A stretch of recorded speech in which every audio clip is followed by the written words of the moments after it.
Hello, true crimers. So, some of you are not going to be very happy with this, but this is my compilation video for the videos I posted in April of 2024, in case you're seeing this in the future. Woo! How am I doing? Probably dead. Who knows? Anyway, this compilation video is going to be only 2 hours and 27 minutes in terms of the videos. A little bit longer because of this intro, of course. And this is because I stopped posting videos on TikTok in April, on April 22nd, I think. And I'm not going to be posting any videos on TikTok, true crime-wise at least, until May 1st. The reason why is because, one, both of my accounts are on very thin ice. I have account warnings on both of my TikTok pages, and both of them have given me the warning of, hey, you're about to lose your page. It's going to be banned forever if you get another thing. So I'm just not going to post there. The other thing is TikTok, under this new, creator program, they don't let you post. You can post as many videos as you want to, but they don't really push your videos after you've made 30 videos a month. They only limit you to 30 videos a month that they're actually going to push and show to people. I mean, I can post 100 videos if I want to, and they'll still be seen by people, but they're not going to be on the For You page after, that 30th video. And that's for people who are on their, creator fund or whatever. And I can tell that's the case because when I post a video now on TikTok, it gets 800 to 1,000 views, even on a page where I have 3 million followers. It's really, it's bizarre and it's insane. So it's not really worth my time filming and editing and stuff videos and then posting it to a place where nobody's going to see it. So that's why you've probably noticed, hopefully, that I've been posting way more on YouTube. I have videos posted literally every single day, whether it be a 5 to 8 minute video or a 20 to 25 minute video or a YouTube short, which I'm usually posting on the weekends. So the exchange of this being a short video for compilation video wise is you're getting more content, original content specifically for YouTube. So woohoo! Yay! Anyway, this is about 2 hours and 28 minutes or so worth of TikTok videos for the month of April 2024. So enjoy it. I always say enjoy it, and I always then say don't enjoy it because you shouldn't enjoy this. This is not enjoyable content. You can find it interesting. Just don't think it's entertaining because that's creepy and weird. These are true crime stories, all right? Don't think oh, I love this. I don't know what I'm doing anymore. Anyway, watch the video with your eye holes and feel whatever feelings you feel from them with your eye holes. Well, don't feel with your eye holes. Hopefully you have eyes in your eye holes. Well, maybe some of these people don't, Mike. Maybe they have, maybe they have glass eyes or something. Maybe you don't even, you're so stupid, Mike. Ugh. Anyway, I hope you have eyes. Oh, fuck. Viewer discretion is strongly advised.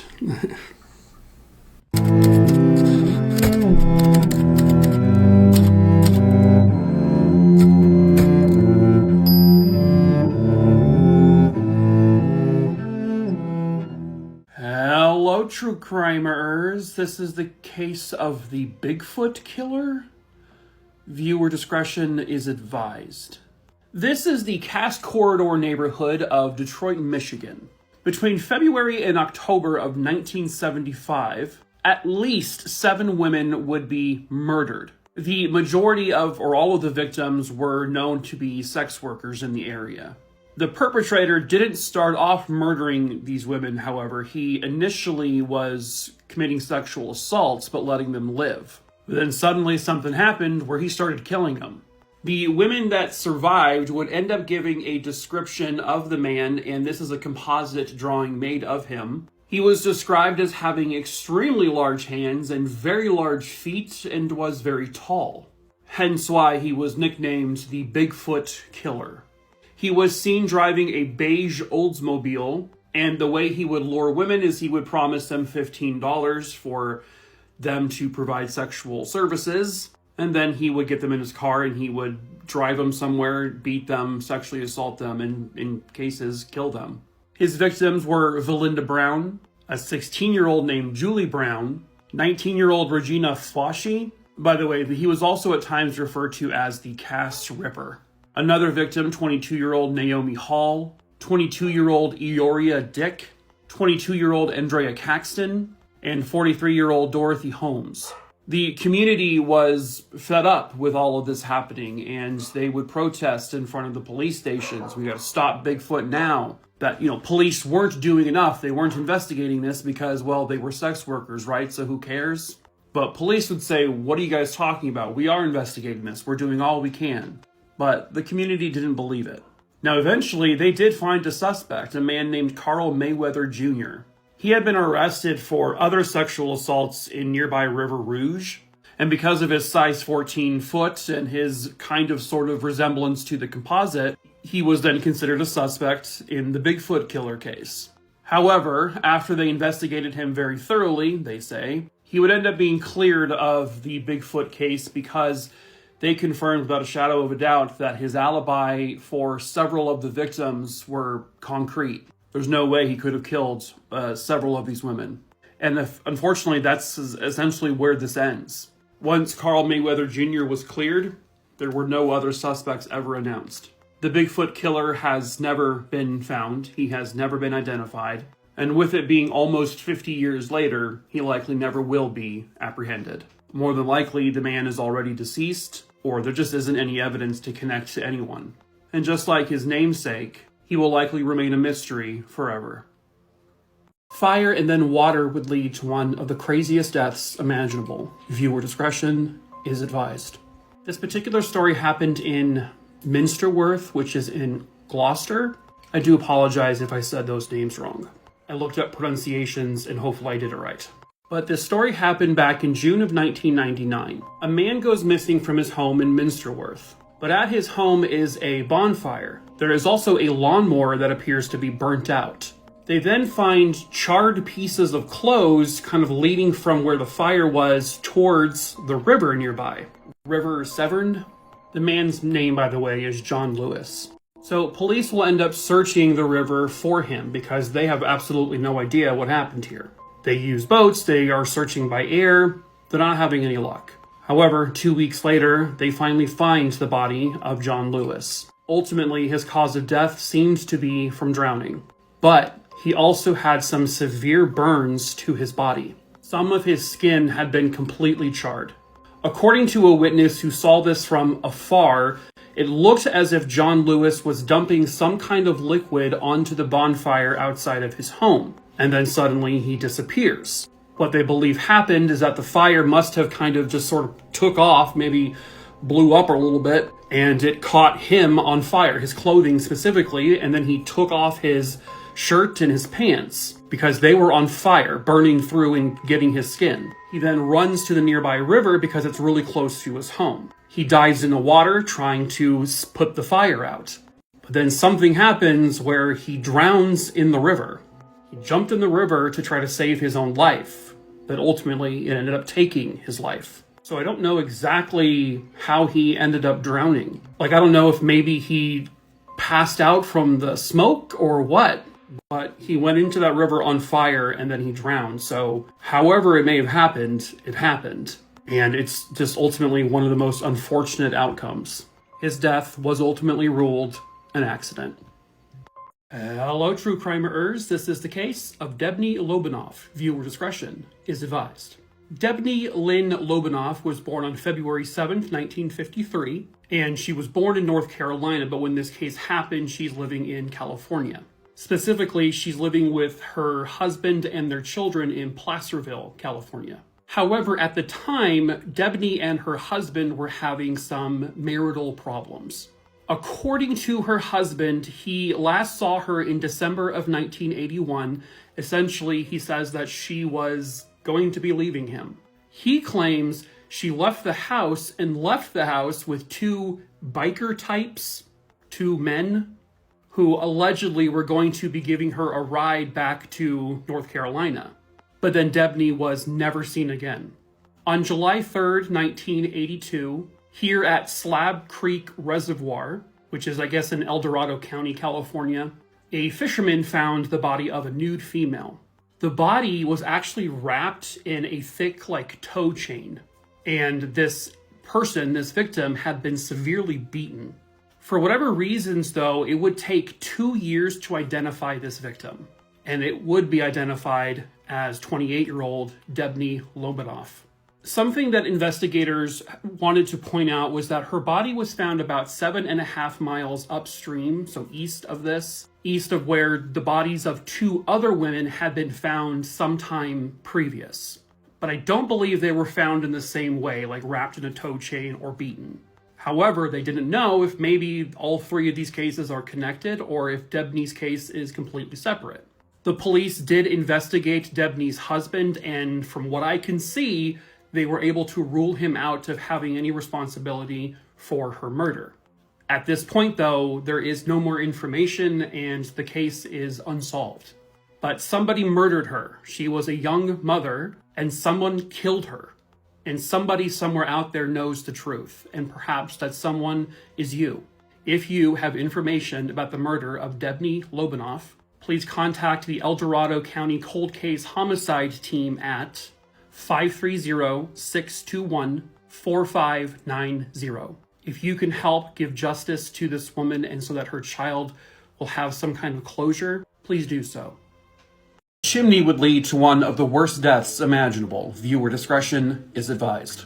Pictured here was 20-year-old college student Francois Alexis. He was actually in film school, and he lived in London, England. He was described as a very nice young man, very fun, outgoing, and quite ordinary. He was a good student. He loved to spend time with his friends, and that's exactly what he was doing in July of 2015. On July 31st, 2015, he was with friends at a small gathering here in this apartment building, which I guess is near the Marble Arch in central London.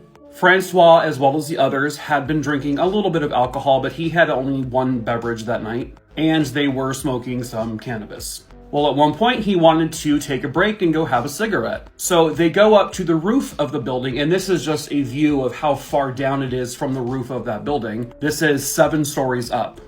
Francois is seen starting to sit down on the edge of this chimney, and then suddenly Francois is gone. He had somehow lost his balance, and this is like a 4-foot by 3-foot opening, and he fell down it. His body would essentially bounce back and forth between the brick walls of this chimney, and he was scraping himself all the way down until he finally landed on the concrete flooring of the basement below. This was a 7-story, 100-ish foot drop. Firefighters were called, and so I guess he landed at the bottom of the chimney in the basement, but not like he wasn't just out in the open. He was still in the chimney. And so it took firefighters 4 or 5 hours or so to finally get him free, but unfortunately, he was already pronounced dead at the scene. His cause of death was numerous blunt force injuries to his body. Francois was not really inebriated at all. His blood alcohol level was actually underneath the limit there in London. This was just a very tragic accident. This was not an instant death. He was likely alert and feeling a lot of this as he was going down. But by the time he hits the ground, he is probably instantly killed at that point. People who lived in the building have said there should not even be access to the roof for people. But unfortunately, there was. This is just a situation where a person lost their balance and they fell. It's been 63 years and they are still wondering who is the Mackinac Island killer. Viewer discretion is advised.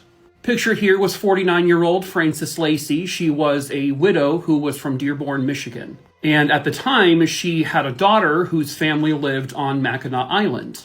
And Frances would go to visit her and the kids all the time. Mackinac Island is this beautiful location, very full of tourists. They do horse-drawn carriages. They're known for fudge. It's sort of this idyllic family location. And never did they think that they would be known for a brutal murder. But on July 24th, 1960, Frances Lacey would go to Mackinac Island to visit her daughter. She arrived at her hotel, and the plan was for her to go to her daughter's cottage. But Frances never made it to the cottage. And almost right away, she was reported missing by her family. Police would search the entire island. They had about 65 volunteer searchers with them. They brought in bloodhounds and articles of clothing that she wore to see if they could pick up her scent. But at first, they were just not having any luck. It was a very busy weekend as well because there was a yacht race going on. And so there were a ton of people there. And so the fact that nobody saw her was bizarre. 4 days after she was reported missing, they finally found Frances Lacey. Her body was found near Stonecliff Gates on Lakeshore Boulevard. Her cause of death was strangulation. She had been strangled with her own underwear. This location, by the way, is about 1.5 miles from her hotel. And again, it was kind of crazy that this kind of thing could happen and her body not being found for 4 or 5 days, despite the fact that there are a bunch of people there visiting. But that was the case. No one came forward with information. So police are now questioning everybody they can. They interviewed like hundreds of employees of the people who worked there on the island. They, of course, interviewed her family. They had people they considered persons of interest or maybe even suspects, but they would always have to release those people because ultimately they never had any evidence against them. They were just brought in simply for questioning. At one point, they thought that maybe this murder had a connection to another case that happened slightly before this, the Starved Rock murders, where 3 women were bludgeoned to death. But their cause of death obviously was different than Frances's cause of death. And ultimately, there was no connection with that triple homicide. This happened in 1960 during a time when obviously DNA wasn't even known about, so they didn't even know to collect certain things or to preserve certain things properly. They are now just hoping that nowadays they can take the evidence they did collect and store and maybe pull some DNA from it. But even if they were able to do that, which is obviously very possible, the odds of them finding the actual killer alive, the odds are probably pretty low. You know, if you assume that the person was maybe in their early 20s, maybe even a late teenager, they would be somewhere in their 80s-ish. Possible, still alive, yeah, but probably not. And so Frances Lacey's murder really has gone unsolved and probably will be unsolved forever. But that doesn't necessarily mean that it can't be solved. Even if her killer is dead, they can still bring some kind of closure to this by at least coming up with a name and matching that name with DNA. And then whatever suspects they may have had in the past, the people they brought in for questioning, I don't know if they're still alive or not, and I don't know if they'd be able to get their DNA, but we have seen some pretty old cases cracked because of DNA. So if they can find some, there is still that chance. So hopefully one day Frances Lacey and her family may get the justice she rightfully deserves. A mother of 3 would leave work, but unfortunately she has never made it home. Hello, true crimerers. This is the case of Audrey Herron. Viewer discretion is advised. At the time of this case, Audrey May Herron was a 31-year-old mother to 3 kids. Her oldest child then was just 10 years old. Audrey was described as a really wonderful mom. She was doing her absolute best. She absolutely adored her kids and loved spending time with them. Her children never imagined that they would have to grow up without her. But unfortunately, that is what happened. It was the evening of August 29th, 2002. Audrey was working as a nurse, and this was at a long-term care facility in Catskill, New York, which is where she lived as well. Audrey drove this black 1994 Jeep, and that is the vehicle that she was seen getting into leaving her work, according to witnesses. Audrey should have been home within a short period of time. However, she has never made it home. Her mom would end up reporting her missing, and her mom recalls having to sit down with the oldest child, the 10-year-old, and telling her that, mom hasn't come home from work and nobody can find her. Everybody's out looking for her, and we will find her. Her daughter, Sansia, would go on later to tell people that in that moment, she felt that she would never see her mom again. Sansia just felt that, even at a young age, that something bad has happened. Because Audrey was an incredibly reliable person. She was never late to anything, and she certainly would never just pick up and leave her kids. They would search everywhere for her. They would go along the roads that she would have taken home from work, looking for her Jeep, looking for her, but they came up with nothing. They did search multiple bodies of water. Some of those searches have actually come recently in the past few years. including a search of Catskill Creek. They've combed the waters very thoroughly and have not found anything. Because there is always that possibility that maybe something happened where her car went into one of these bodies of water and she drowned. But that does not appear to be the case. What I was reading, there are people who believe they think they know what may have happened, that she may have crossed paths with someone who was intent on causing her harm. I do know that in recent years, they've gotten warrants to dig up certain properties based on tips and evidence, but when they have done that, they have not found anything, any trace of her. And that's ultimately where this case is to this day. They don't know where she is now. They do not know what happened to her that day. They can't even say with absolute certainty that she met with foul play. But somebody somewhere out there has got to know the truth. Perhaps that someone is you. If you have information about the whereabouts of Audrey May Herron, please call 518-622-8600.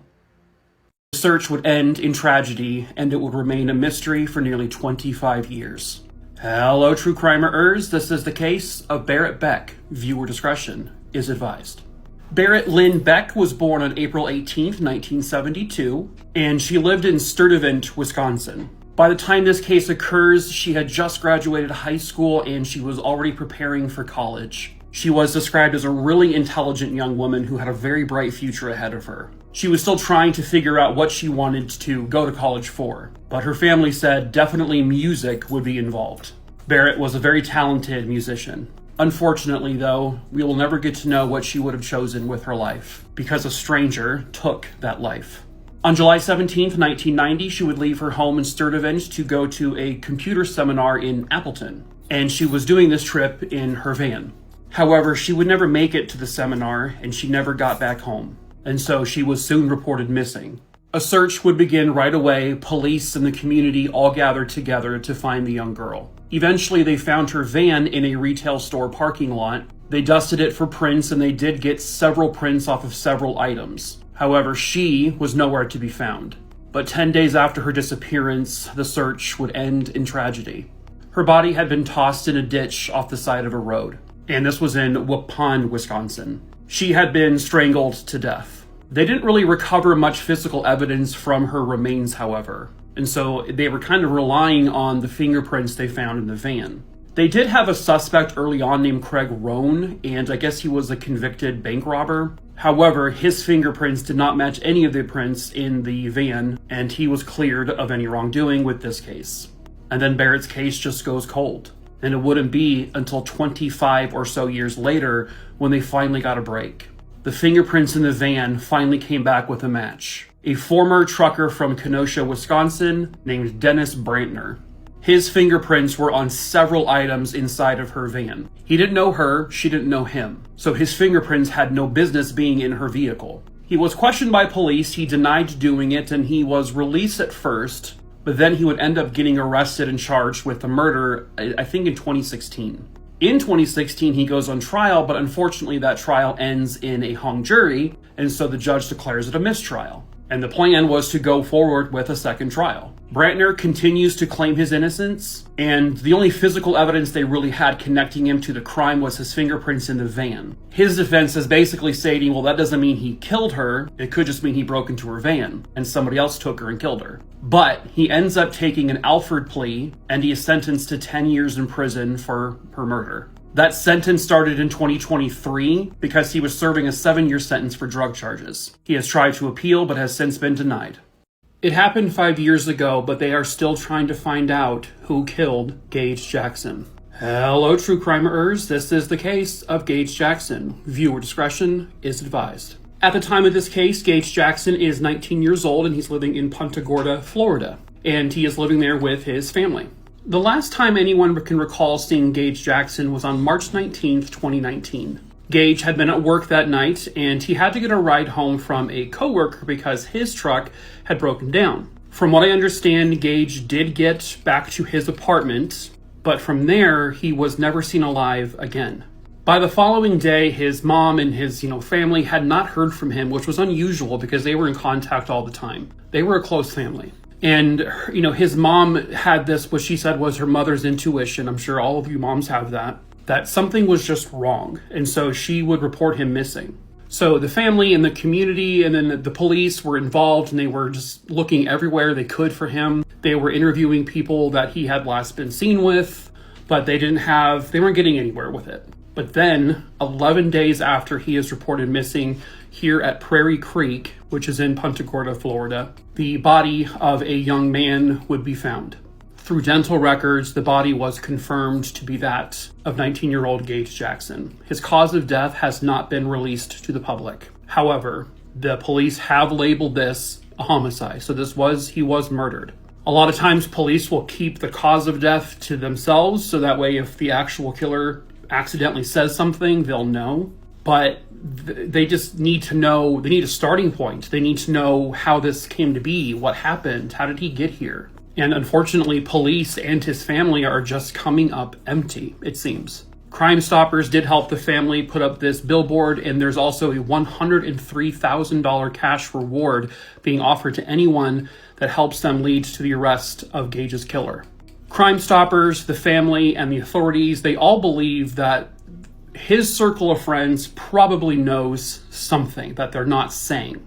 And somebody needs to be held accountable for this because this was a murder. And if you are one of the people who knows of something, and maybe you're afraid or you don't want to rat someone out, you gotta tell police. You can call Crime Stoppers. You can report your information anonymously. If you have to be selfish and do it for the money, then do it for the money. But give the family the answers they deserve.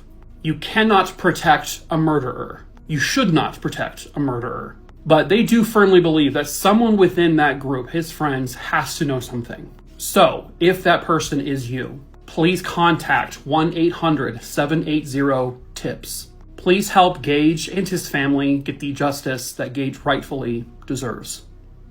How to pronounce this word, but PepsiCo just officially recalled their sugar-free Shuh-Wuh-PeePees gin.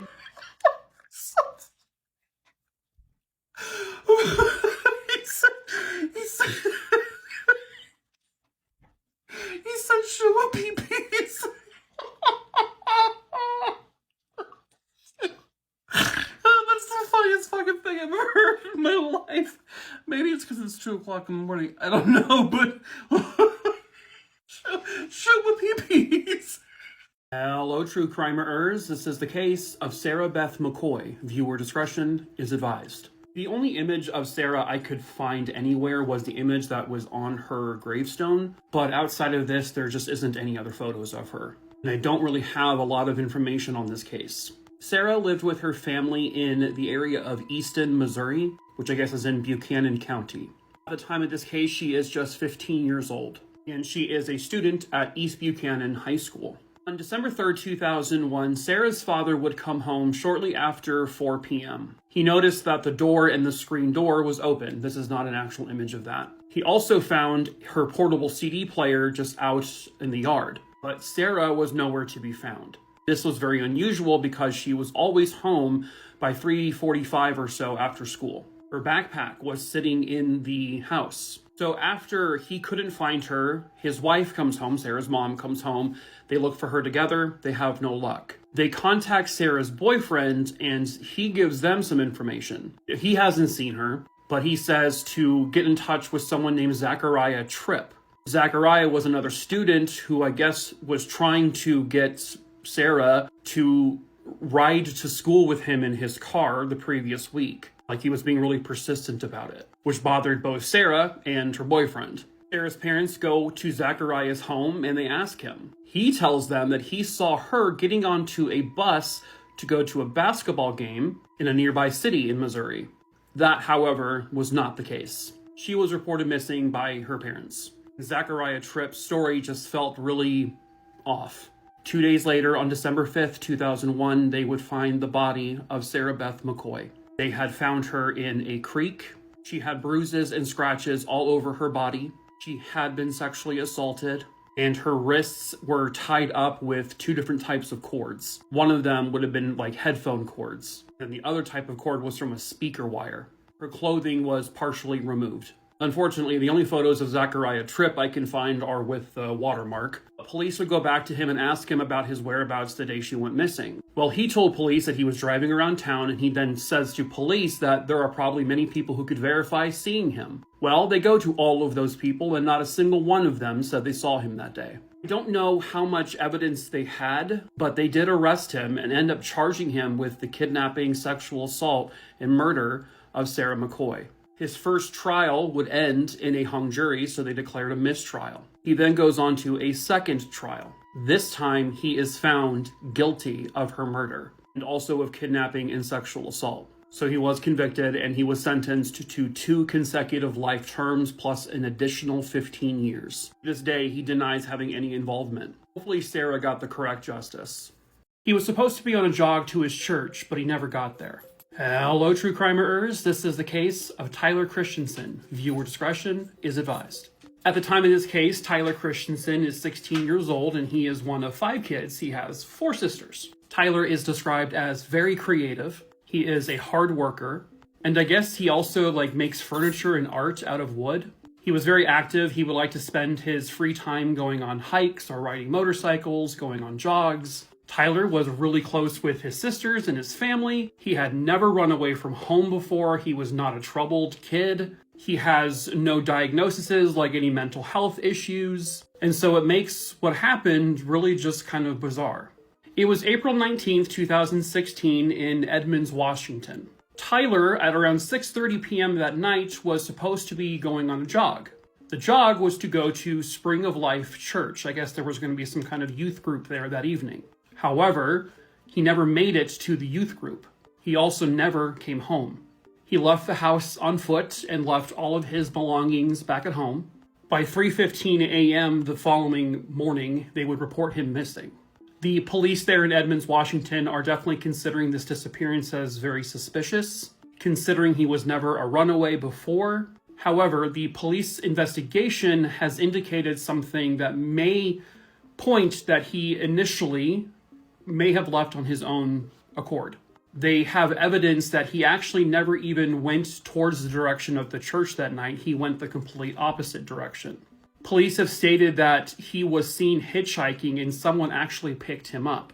This man said that Tyler told him he was planning on hiking in the Olympics, and he said that Tyler seems really happy and upbeat. He claims he dropped Tyler off somewhere near Silverdale. In May of 2016, police found his backpack. In the backpack was a ticket for a ferry. They also found food, sweatpants, and some emergency blankets. Police have stated that they believe that he may have intended to get on a ferry from Edmonds, and if he did so, he may have found his way to Kingston. But then why were all of his belongings left behind, including the ferry ticket? They don't know if he has connections to anyone in the area where he may have gone to. However, this happened in 2016, and it's 2024 now. This is 8 years ago, and no one has seen him. No one has heard from him. He is gone. He's vanished. If he left on his own accord, you'd think that someone somewhere out there may have spotted him somewhere. Or did he meet with foul play along the way? Was that one guy who picked him up investigated? I'm not sure. If you have information about his whereabouts, please contact 425-407-3970 and help bring Tyler home. There was plenty of evidence to show who did this, but would they ever be found guilty? Hello, true crimerers. This is the case of Jill and Julie Hansen. Viewer discretion is advised. This case happened in Willow Creek, California. I guess they're known for Bigfoot? I had no idea. Hans and Betty Hansen here were parents to 4 children. Donnie and Becky, and then twins, Jill and Julie. Donnie and Becky were actually children from Betty's previous relationship. So Jill and Julie were the only 2 children that were Hans's kids. Jill and Julie grew up as basically the best of friends. They were really close. They were always known for their very upbeat attitude, always smiling, always happy, always playing. The 2 of them were just always seen doing everything together. Both such very lively spirits, and it was impossible to separate the 2 of them. But unfortunately, tragedy would befall them one night in 1987. The family lived in a trailer in Willow Creek, California. Right next to the trailer was a warehouse that was run by Betty and Hans. This was like a supply business warehouse, so they would, sell supplies to people. At this point, Julie and Jill still live at the house. Donnie, who's now 21, does not live there, neither does Becky. However, on the night of November 14th, 1986, Donnie was staying at the trailer and he was sleeping on the couch. This is a recreation, of course, from Unsolved Mysteries. At 3 o'clock in the morning, Betty would wake up because she smelled smoke. She woke Hans up, and Hans got up, opened their door, and saw a huge fire down the hallway of their home. Again, TikTok recreation from Unsolved Mysteries, not real. So Hans gets a fire extinguisher that they have in the house, and he's trying to put the flames out, but he's having no luck. As Betty and Hans are trying to find their way out of the house, Betty says she hears Donnie screaming at someone to get out of here, go away. While Betty is screaming for Julie and Jill, it's pure chaos. Betty and Donnie and Hans manage to get out of the house. They go to their warehouse right next to the home. They get more fire extinguishers because they sell them there. And they rush back to the house to try to put out the flames. They have no luck. The fire is massive. Hans grabs a stepladder and he smashes the bedroom window of Julie and Jill because they slept in the same room. And then he started to spray the hose in there. But again, the fire would just not go down. He's screaming for Julie and Jill. He asks Donnie, have you seen Julie or Jill come out of the house? Have you seen them anywhere? And Donnie says, no, I have not. Finally, the firefighters arrive and they're able to, over the course of a couple of hours, get the fire out. The fire completely consumed the home and it was burnt to nothing but ash. They couldn't search the home that night though because the flames were still smoldering and it was just impossible to go in there. As the fire is being extinguished though, a neighbor finds Julie outside. And then this is where it gets very strange because Julie had no signs of fire damage anywhere on her. She was bleeding profusely from her stomach. This is when Donnie claims he found Julie and brought her outside, despite telling his mom and dad prior that he had not seen Jill or Julie at all. It was actually the neighbors who found her, not Donnie, but Donnie took credit for it. Julie is rushed to the hospital. The following morning, they're finally able to enter the remains of the home and they find a body, soon to be identified as the body of Jill Hansen. It wasn't the fire that killed her, it was a gunshot wound.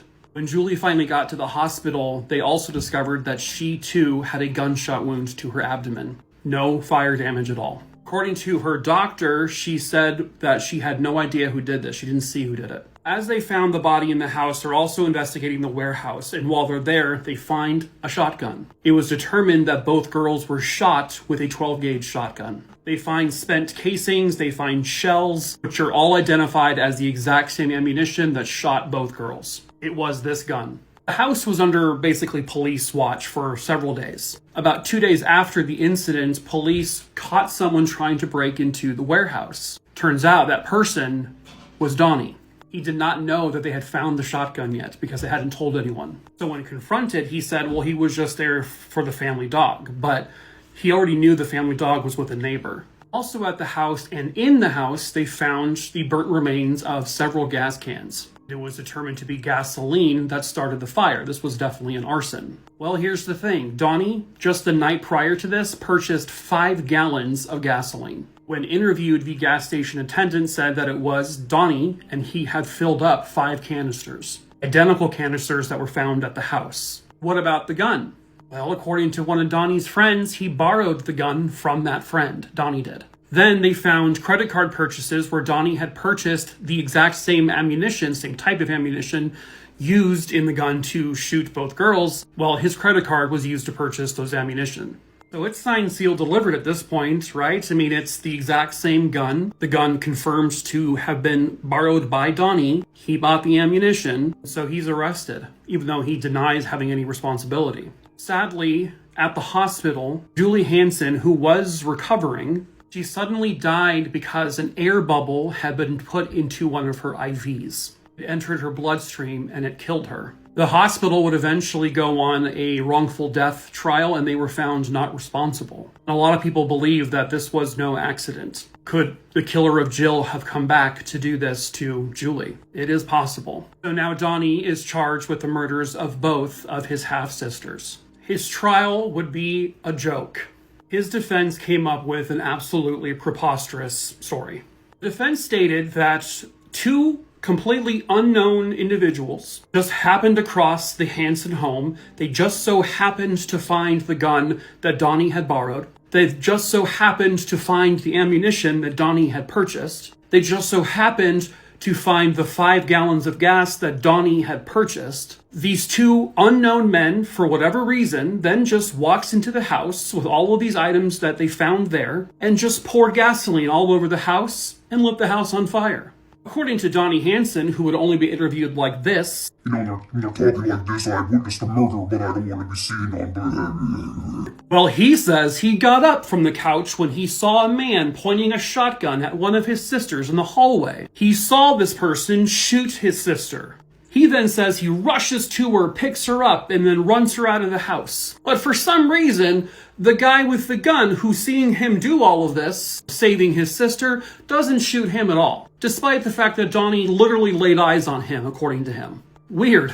And why not tell your dad that you had already rushed Julie out of the house? Why pretend like you had not seen her yet? Honestly, I'll believe in Bigfoot before I believe that ridiculous story the defense tried to give. But the defense had a couple of witnesses, neighbors, who said they think they saw 2 silhouettes of men near the Hansen home around the time of the incident. And that just gave life to the defense's story. But who were these men? What was their motive? Why the hell and how the hell did they know about the gun, the ammunition, the gas cans? And then why do this? Why? The only one with motive was Donnie. Financial motive in terms of life insurance policy. He likely expected everyone to die that night. The one night he's there visiting his family. Within 24 hours of purchasing 5 gallons of gas, ammunition for a shotgun he just borrowed. Clearly, he's guilty. But the jury says he's not. I shit you not. They believed the story the defense gave. They said the evidence about all of the purchases and all that just wasn't good enough. But this hypothetical, crazy story was good enough. This jury might just be as bad as OJ's jury or Casey Anthony's jury. Stupidest people I've ever seen in my life. So Donnie, whose photo I cannot find anywhere, I only have a sliver of his head. Even Unsolved Mysteries did not have a photo of him. He got off scot-free. Hans and his biological mother, Betty, they completely severed ties with him after all of this. And they've never spoke to him again. Donnie cannot be recharged because double jeopardy. I don't have a phone number to give you to provide information because police consider this case is closed. Donnie Hansen was obviously the murderer of Jill and Julie Hansen. There is no one else to arrest or charge. And he gets to live a free man. They do not get the same. So I was just watching them. Ouch. Do you mind? I was just watching the movie Friday the 13th, Part 8, Jason Takes Manhattan. Hey, don't judge me. All right, don't judge me. You don't know my life. Side note, completely robbed of a Best Picture nomination at the 1990 Academy Awards, but that's neither here nor there. But it got me thinking, which is rare. But I've never been to Manhattan. I've never been to New York City in general. And so I'm wondering, is there as much steam just billowing out of random places, like just billowing from the streets and walls and dumpsters, as movies in the 80s and 90s would like us to think? And on that same note, are there also like a bunch of rusty trash cans and barrels that are just full to the brim of dangerous and mysterious green liquids? I would just like to know if these things were factual, if this is accurate. Friday the 13th, Part 8, especially Jason Takes Manhattan, I think that this is the movie that truly sets the bar about representing New York City the most accurately. So that's why I was asking this question, because if it's in this movie, I'm assuming it's reality. Anyway, get back to me. I wonder if anyone has ever tried to boing his eye holes. He claims he doesn't know why he did it, but he did do it. Hello, true crimerers. This is the case of Trinity Bates. Viewer discretion is advised. Trinity, pictured here with her family, was just 8 years old at the time of this case. She lived here in this neighborhood in Bundaberg in Australia, and Trinity was just a kid. She was just a happy-go-lucky kid. She loved girly stuff, but she also loved things like snakes. She was just a sweet, well-behaved kid. But sadly, there would be a monster very close to her who decided she did not need to be here anymore. It was the morning of February 22nd, 2010. Trinity's family would wake up, but Trinity was no longer in the house. Her parents had, put her to bed the night before, and everything seemed fine. But suddenly, she's missing from the house. So she was reported missing to the police, and then the police, the community, the family all got together looking for her. And sadly, they would find her very soon. Sometime after 6 a.m., about 100 meters from her home in this drainage ditch, they found the body of a young girl. She was very quickly identified as 8-year-old Trinity Bates. Ultimately, she had been killed by someone choking her. There were no indications that she had been sexually assaulted. She did have a lot of abrasions to her body and a cut on her forehead. There were fingerprints and palm prints left on the windowsill of Trinity's bedroom. And apparently this would help them lead to a neighbor, 19-year-old Alan John Slater. He had known Trinity and her family for many years, in fact, since Trinity was born. His dad worked with Trinity's dad for like 15, 16 years. And so eventually Trinity's family moved into the same neighborhood as them. He had been to Trinity's house, Trinity had been to his house. The families were good friends. They were close. As a matter of fact, he and his family helped search for Trinity that morning. He had been a troubled young man for some time. He barely graduated high school. He'd gotten in trouble for harassing a 22-year-old woman when he was 17. He had broken into a school once and got arrested for it. On the night that Trinity would have been taken, his mom says that she saw him in bed around 9 p.m. or so, but then from that point on didn't see him. She just assumed he was in bed.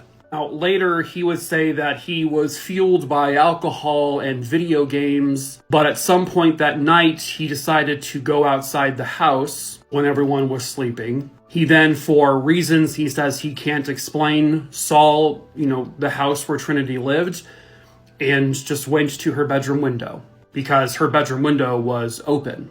He says he got a plastic chair and he put it outside her window and climbed inside. But then he says he has no memory of what happened in the bedroom. No one heard a thing. He says his memory of the night just basically kind of comes and goes and comes and goes. He can recall walking towards the drainage ditch where she was found, but he can't remember the whole walk. He says he has a vague memory of Trinity being over his shoulders or clutching onto him. He remembers at one point it was hard to move around. He says, I remember there being water. And then he says he just remembers walking home. He told police later he knew what he was doing was wrong, but he says he has absolutely no idea why he did this. Because again, she was not sexually assaulted. It was as if he could not control himself, and then he just, what they described as, squeezed her to death. He choked her. It was a completely senseless murder. I mean, all murder is senseless, but they just couldn't make sense of why he did it. Was he telling the truth about his memory coming and going? Was he just saying that to make himself look like less of a bad guy? So he was arrested for her murder and he was charged with it. There would be someone in prison he was with, this guy here, who claims that Alan told him that this was all fueled by video games and alcohol and stuff like that. That Alan was more forthcoming about what he did and why he did to this guy. But it's still pretty vague. But it sounds like Alan was trying to blame video games and alcohol. Again, trying to lessen his actual involvement. So he is essentially in jail and waiting his trial for like 2 or 3 years. And then as the trial is about to happen or start, he just says, you know what, I'll just plead guilty. And that's exactly what happens. He pleads guilty to the murder. He's sentenced to life in prison with a parole period that's unknown. I know it's a lot different in other countries, so he can be paroled, but when that would ever happen, it's not really known. He murdered this young, innocent girl for absolutely no apparent reason, so I hope he rots there forever. This was clearly a racially motivated murder, and to this day it remains unsolved. Hello, true crimeers. This is the case of Oneal Moore. Viewer discretion is advised. At the time of this case, Oneal Moore was 34 years old and he was a military veteran. He was a father to 4 children, all of them girls. His daughters idolized him. They loved him dearly. Oneal was an active leader in his church, and he was about as friendly as you could possibly get. In 1964 or so, when racial tensions were obviously at an all-time high, Oneal Moore, along with Creed Rogers, They became the very first black deputy sheriffs in Washington Parish, Louisiana. This was in an area that was running rampant with the Klan, and so the decision to hire not just one but two black men to be officers, well, it just didn't sit well with our little hooded knob jobs. Both Oneal and Creed both knew that they were putting their families at risk for taking this job, but it was important at the same time. Both of them wanted to enforce the law, and they wanted to perform their duties as officers just as if anyone else would. But on June 2nd, 1965, somebody would take their racism out on these two men. The two men were in their patrol car, and they were actually on their way to one of their family's homes for dinner. According to Creed Rogers, as they were on their way to that house, they saw a small fire off the side of the road. So they pull over. This is a recreation, by the way, from Unsolved Mysteries. They pull over, they take a look at it, and it looks like just a really basic small trash fire, and they decide to just leave it because it's just a trash fire. This may possibly have been a setup to get them to stop. They pull away and they do a U-turn, and as they're heading back now on the road towards one of their homes, they see an old model black pickup truck on the side of the road. They pass it. All of a sudden, that truck begins to tail them. They're able to see that there is a Confederate flag on the front of this truck, but it won't leave them be. It's really getting close to their bumper. Then the truck swerves to the side and it lines up with them when two white men stand up in the bed of the truck and they point guns at the two officers. And suddenly, gunshots ring out. Oneal Moore takes a bullet to his head and he is killed instantly. He was driving the car and they crashed into a tree. His partner, Creed Rogers, was also shot twice, once in the shoulder and I think once near his eye, which would make him permanently blind in that eye. A local man heard the commotion. The black pickup truck just completely took off after this, but this local man came to help the two men who were shot and waited till police got there. This local man plus Creed Rogers were able to identify the truck to police, to the other sheriff's deputies, and so they immediately began to search for this vehicle. And about 30 minutes later, roughly 20 miles or so away, a sheriff's deputy finds that pickup truck and pulls them over. And it's pretty much an exact match as to what the two people describe the truck looking as. They arrest the man inside the pickup truck. His name is Ernest Ray McKelveen. Quickly, though, he would post a $25,000 bond and he was released.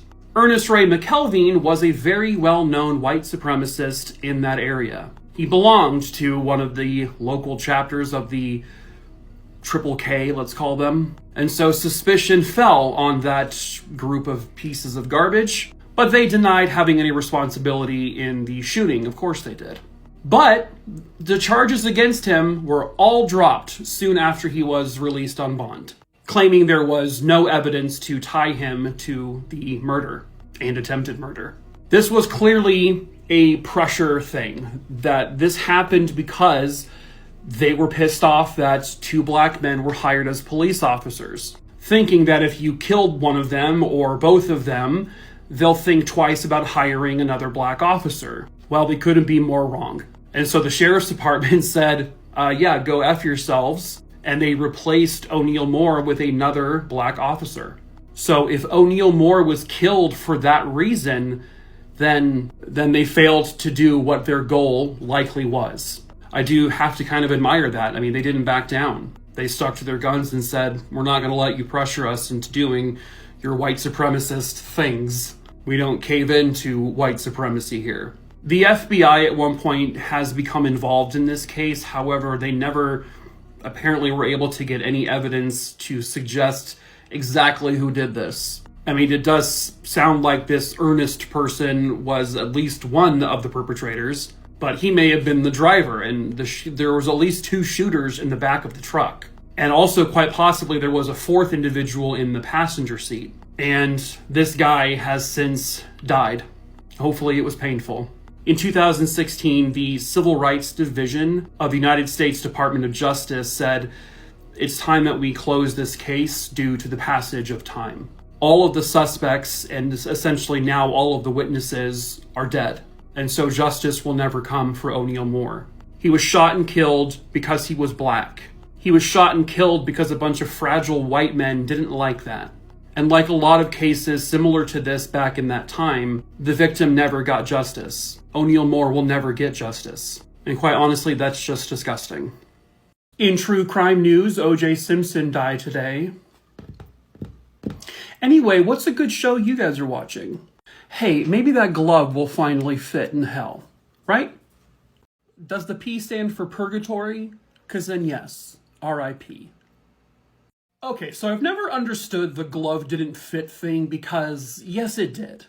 By the way, I know this comment is probably just a bait just to get me to make a video, so you're welcome. But I still wanted to say this. Because what I'm looking at here is an actual image from the O.J. Simpson trial, and what you see before you is an image of him with the gloves on his hands. They're on his hands. What, they're a little uncomfy for him, and so I'm not going to kill someone in uncomfortable gloves.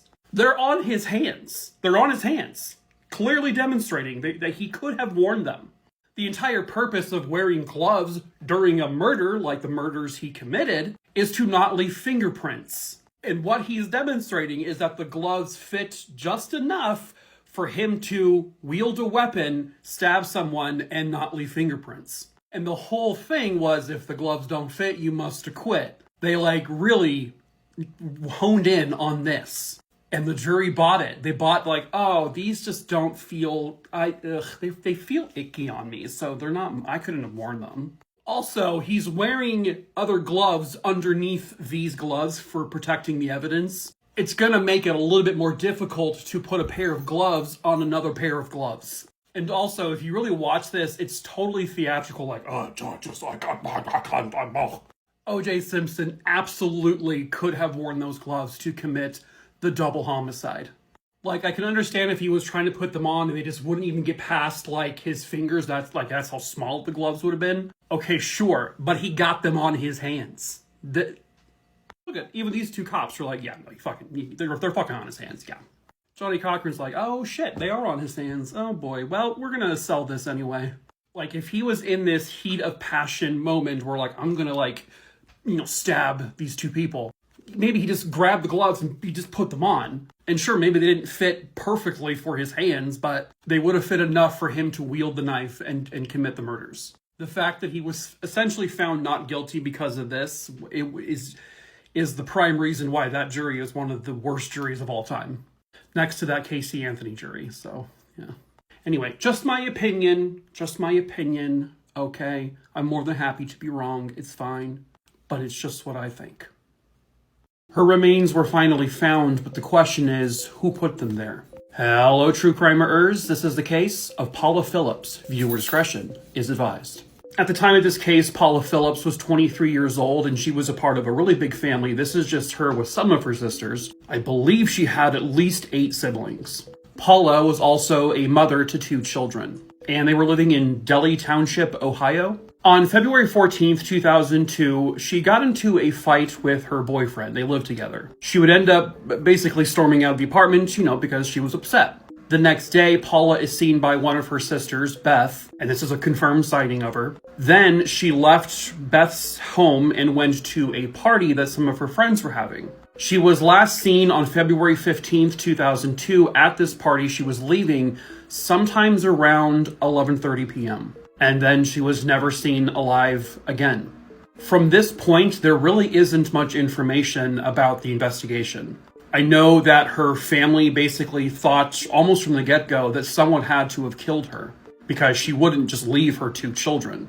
I'm assuming they looked into her boyfriend, who she got into a fight with the day prior, and I'm assuming they don't have any evidence to suggest he had anything to do with this. About 11 months later, in 2003, skeletal remains were found about 500 feet off the Ohio River on this hillside. Eventually, those remains were identified as 23-year-old Paula Phillips. They have not released her cause of death.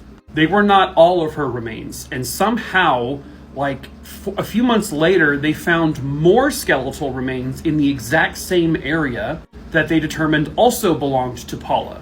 Why didn't they find all of them to begin with if they were all in the same location? That's kind of strange. But this is where it ends. That's the end of the story. There's very little information about who they have questioned, if there are suspects or persons of interest. I don't know if they've talked to the people at the party who last saw her. I don't know. But it does sound like this is being treated as a homicide, even though we don't know what her cause of death is. She was found in a location where no one even knew why she would even be there. And so the question is who put her there? And how and why? Somebody somewhere out there knows the truth, and perhaps that someone is you. If you have information about the possible murder of Paula Phillips, please call 513-922-0060. If justice can be had for her, she deserves it. Her family deserves it. Her 2 children deserve it. Get out of here. Police! Police! Police! Police! Does she think you can just summon police by screaming police, police? I mean, maybe back in the old-timey Western Tombstone days, I guess. Wait, does that work with other things too? McDonald's! McDonald's! McDonald's!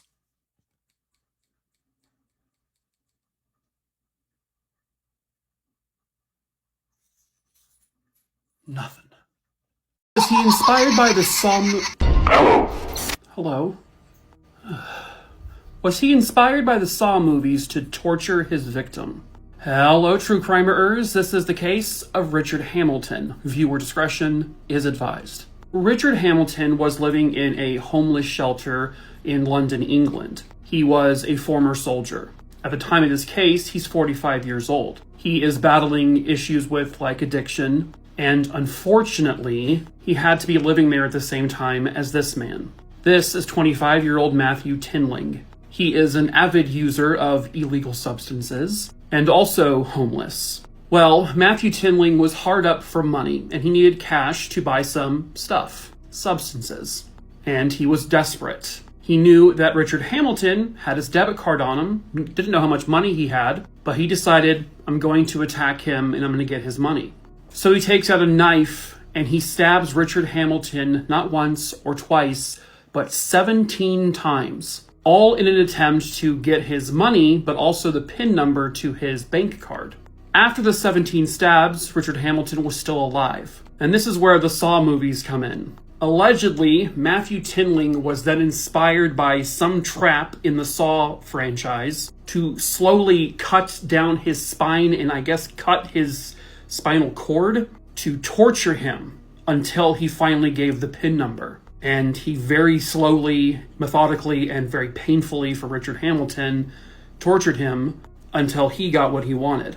Tinling is then seen going back and forth in the homeless center with bags, and he's constantly throwing things away. He was then caught on CCTV withdrawing 240 pounds from an ATM, which was his bank account. The gruesome crime scene was discovered and eventually his body was found. There was enough DNA evidence and plenty of evidence to show that he did this. When police searched Matthew Tinling's room, they found a DVD copy of Saw 6. It was in the DVD player. He had just watched it. According to the prosecution, they said that he was inspired by torture scenes from this film, which was released in 2009, to carry out the attack he did on 45-year-old Richard Hamilton. There isn't a torture in this particular movie that involves a spine. There is kind of one in Saw 4, so I don't know where they pulled this from. Like, there was a trap connected to a guy's spine, but I don't even think it was used. But he was arrested and charged with the murder. The judge said to him, "You inflicted 17 wounds during the attack, the most serious of which was delivered specifically with the intention of severing the spinal cord, thus to cause paralysis and death, just as you saw on the DVD." He was convicted and sentenced to 30 years. He had more time added on because he later stabbed an inmate and a guard who survived. She is not another number. She is not another statistic. Hello, true crimerers. This is another missing or murdered Indigenous woman case, and this is the case of Rita Papakee. Viewer discretion is advised. This case takes place in Tama County, Iowa, where 41-year-old Rita Papakee lived on the Meskwaki settlement. Rita is a daughter, she is an aunt, she is a niece, and she is also the mother to 4 children. But somehow, someway, she has just become another number in an ever so growing number of missing or murdered Indigenous women. It was January 16th, 2015. Rita Papakee was with her mother, and she asked her mother to drop her off at the casino, and that is specifically the Meskwaki Casino. So Rita's mom drops her off. She sees Rita walk into the casino. Her mom then drives away, not knowing that that would be the last time she would ever see her daughter. Rita's mom said that Rita, before she walked away from the car, said to her, "Love you guys, I'll see ya." Something she just always would say as she was, leaving. But somewhere in this casino or just outside this casino, Rita just seemed to vanish into thin air. Now, she wasn't reported missing until February 18th, 2015, because at that point she had a paycheck that she never went to claim or pick up. So they got in touch with the Meskwaki police, and from what I understand, they did a basic search for her, but it sort of just seems like it just faded away. The family just really wasn't getting any updates from the Meskwaki tribal police. The family kind of just sat there and waited for weeks and then months. Then they were finally informed that several months later, the FBI and the DCI had become involved in the search. But even with them helping, there were no signs of Rita. And then eventually the FBI, the DCI, they begin to kind of just slowly move away.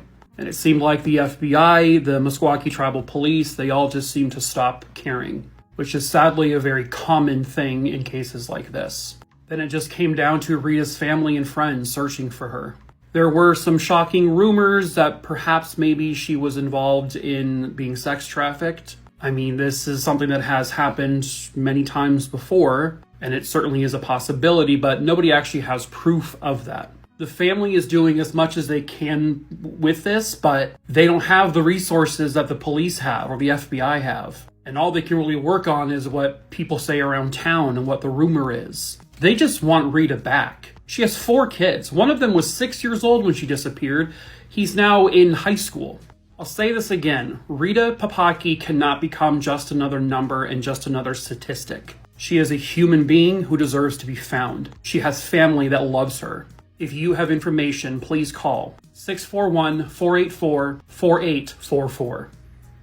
I just want to say that I've done a lot of straight guy things today, and I'm done.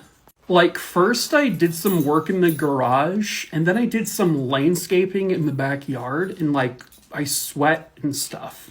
I put more of my seed I put more seed down, and I used a tiller and a rake, okay?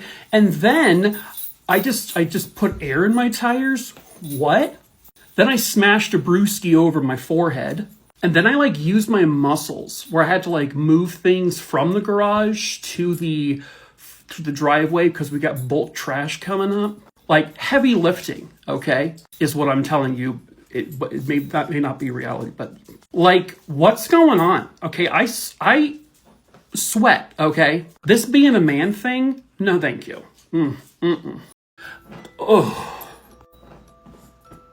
Hello, true crimerers. This is the case of William Sapp. Viewer discretion is advised. The majority of this story happened in Springfield, Ohio in the 90s. That's exactly where William Kessler Lilly was born.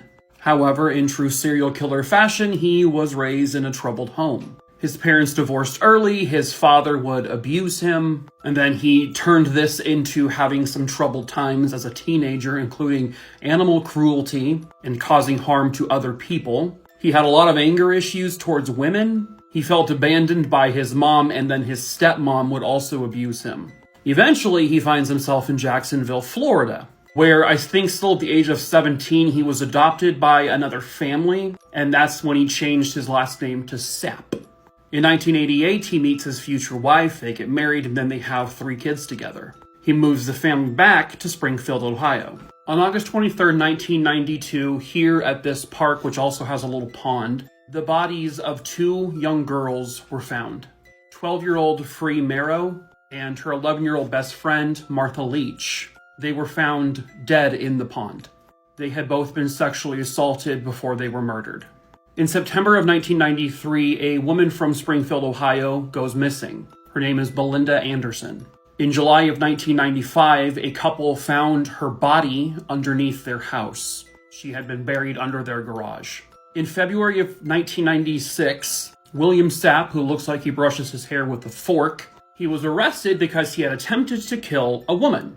He beat her and he stabbed this woman. But she got away and he was quickly apprehended. When he was arrested, he had to surrender his DNA. There was male bodily fluid found with the bodies of the 2 young girls who were murdered. And so once he was arrested, they have the DNA, they plug it into their database, it comes up with a match. It was William Sapp's DNA found on the bodies of Free and Martha. They bring him in for questioning, and he just confesses. He says, yep, he did it. And then he also confessed to the murder of Belinda Anderson. His motive was, it was sexual in nature.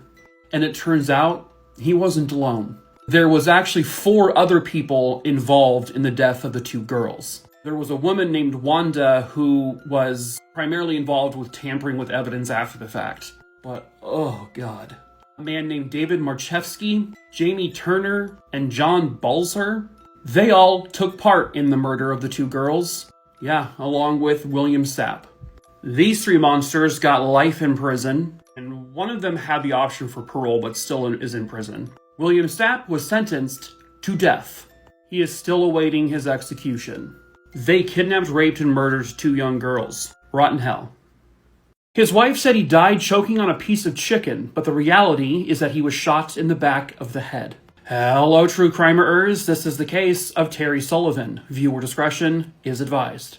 Terry Sullivan was born on December 16th, 1958, and he lived his life in Sparta, Tennessee. He was a proud father to a young boy named Tyler, and he worked in the family business at the Sullivan & Sons sawmill in Sparta. He would work alongside 9 of his family members every single day, and he loved every minute of it. The family would all get together at lunchtime every single day and have lunch, and it was very clear that family was very important. But on January 16th, 2009, everybody would be shocked by the news that Terry had been murdered.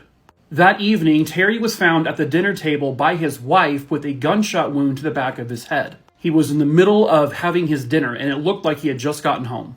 However, that is not what Terry's family heard first. Terry's family heard from his wife that Terry choked on a piece of chicken while eating dinner, and then he fell and he hit his head, and that's how he died. Even 12 hours after she had been interviewed by police, knowing full well what had actually happened to him, she still tells the family that he choked on some chicken and he died. What's more alarming is that his family heard the 911 call, and eventually there was a first responder there who was confirming he had choked on this chicken bone. And you could hear in the background people just trampling all over the crime scene. Now, I've never been to a crime scene before, but I'm pretty sure it's more than obvious the difference between someone being shot in the back of the head and choking on some food. There is blood spatter all over. You don't get that choking on food. Why would the first responder even suggest that? And why would the wife continue to lie? Well, here's a good reason. A $1 million life insurance policy. Paid to who? His wife, Cheryl. Well, Terry's family finds something very odd about this too. Terry's signature is all over this multi-page document, but they said only one of those signatures actually appears to be his. I believe the top one is his known writing, and then the bottom one is the signature on the forms. They're both very different. You can see the T's are insanely different.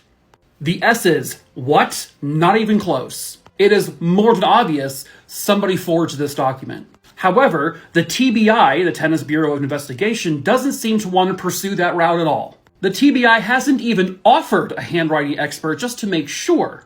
And the wife is collecting $1 million conveniently after he's killed? That's called motive, friends. Well, the TBI just doesn't seem to care, I guess. Not that big of a shocker. There was no forced entry in the house. Nothing was stolen. This was a targeted murder. The murder weapon, not found. The wife, never labeled a suspect. And this case is still unsolved. If you have information, you can call 1-800-TBI-FIND if you trust them. Say the weird thing. Shits, fucks, and applesauce. I only eat pudding on Tuesdays, and Daffy Duck and Elmer Fudd helped stage the moon landing. The truth is coming out July 2nd, 2021. So get ready. It's coming. She would be found floating in the water. Would her murder ever be solved? Hello, true crimerers. This is the case of Elizabeth Greenberg. Viewer discretion is advised. At the time of this case, Elizabeth Greenberg was a 34-year-old resident of Annapolis, Maryland. Elizabeth was actually a cook for the Merchant Navy. She was a member of the Seafarers Union, and she had been attending a Navy school. At 10:20 a.m. on July 5th, 1988, here at Bemby Beach, which is in the Chesapeake Bay, the body of a woman was found. She was missing half of her clothes, and they found blood right next to the Yeti where she was located. The woman had died from several blunt force trauma injuries to her head, and it was also very obvious that she had been sexually assaulted. And they did recover male bodily fluid from her. She would soon be identified as 34-year-old Elizabeth Greenberg. The investigation into her murder began right away, and they needed to track down her movements from when she was last seen. So it turns out she had been at a couple of bars the night prior. One of them was called the Rocks Bar, but it's since been changed to the Rockfish. According to her friends, she had left very suddenly when she saw a man that she, I guess, was kind of afraid of. They said she seemed to be startled by him, and she left like her full drink behind and everything. She was then later seen at a bar on the Annapolis City Dock, and she was seen leaving that location around midnight. And then at 10:20 a.m., she's found floating in the Chesapeake Bay. The case goes cold. Then in 1993, another woman who went to the same Navy school that she did, who was also in the Seafarers Union, Nancy Manny, was found murdered in the same bay. Police noted that the two women looked very similar. They were about the same age, and at first they believed that these murders were connected. I covered the Nancy Manny case prior, but her case eventually was solved, and the person who ended her life, the DNA from her case did not match him. So eventually they determined that these two women were killed by different people. Like I said, there was DNA found with Elizabeth. The technology back in '88 was not very advanced, and so they weren't able to link it to anyone. I don't know 100% for sure, but I have to imagine they have since, in the recent years, put that DNA back into the system and just haven't gotten any matches yet. I don't know if they've tried the DNA genealogy thing yet. They should if they haven't. Not necessarily going to be a guarantee they'll find someone, but it's been proving a lot recently. Who was this man that she was afraid of at the first bar? Well, they don't know. That person has never come forward. I guess her friends didn't know who it was. And that may not even be the guy who did this. She could have been taken advantage by someone from one of the bars and followed, but her case is still unsolved. If you have information, please call the Annapolis Police at 410-268-9000. A psychic would allegedly help solve a double homicide. Hello, true crimerers. This is the case of Jake and Dora Cohn. Viewer discretion is advised. Unfortunately, I do not have any photos of the victims. But Jacob and Dora Cohn, Jacob would go by Jake to everyone, they lived here in Colony, New York, and they were both a retired couple who were both in their late 70s. In this recreation from Unsolved Mysteries, it was May 15th, 1986 at 9:50 p.m. Dora Cohn was on the phone with her daughter. Her daughter lived close by. It was a normal conversation when all of a sudden, the daughter can hear Dora say, "Jake, Jake," and then heard gunshots. The daughter immediately calls 911, and then she rushes over to their house. When she arrives, the daughter's son, so Jake and Dora's grandson, James Mariani, had met his mother at the house. Both of them were freaking out like what's going on, because when they arrived, police were already there. Police tell them that sadly, both Jake and Dora had been killed. They had both been shot to death. Something that struck police really curious right away was that James Mariani seemed to know the caliber of bullet that was used in the shootings, despite the police not telling him. But this was their grandson. He wouldn't do anything like this. And unfortunately, the case just goes cold. 2 years goes by, and Jake and Dora's daughter had read an article about psychics helping solve murders and crimes. And so the daughter contacts a well-known psychic named Noreen Rainier and sees if she could help with this case. Noreen is told virtually nothing about the murders, just the name of the couple and their ages.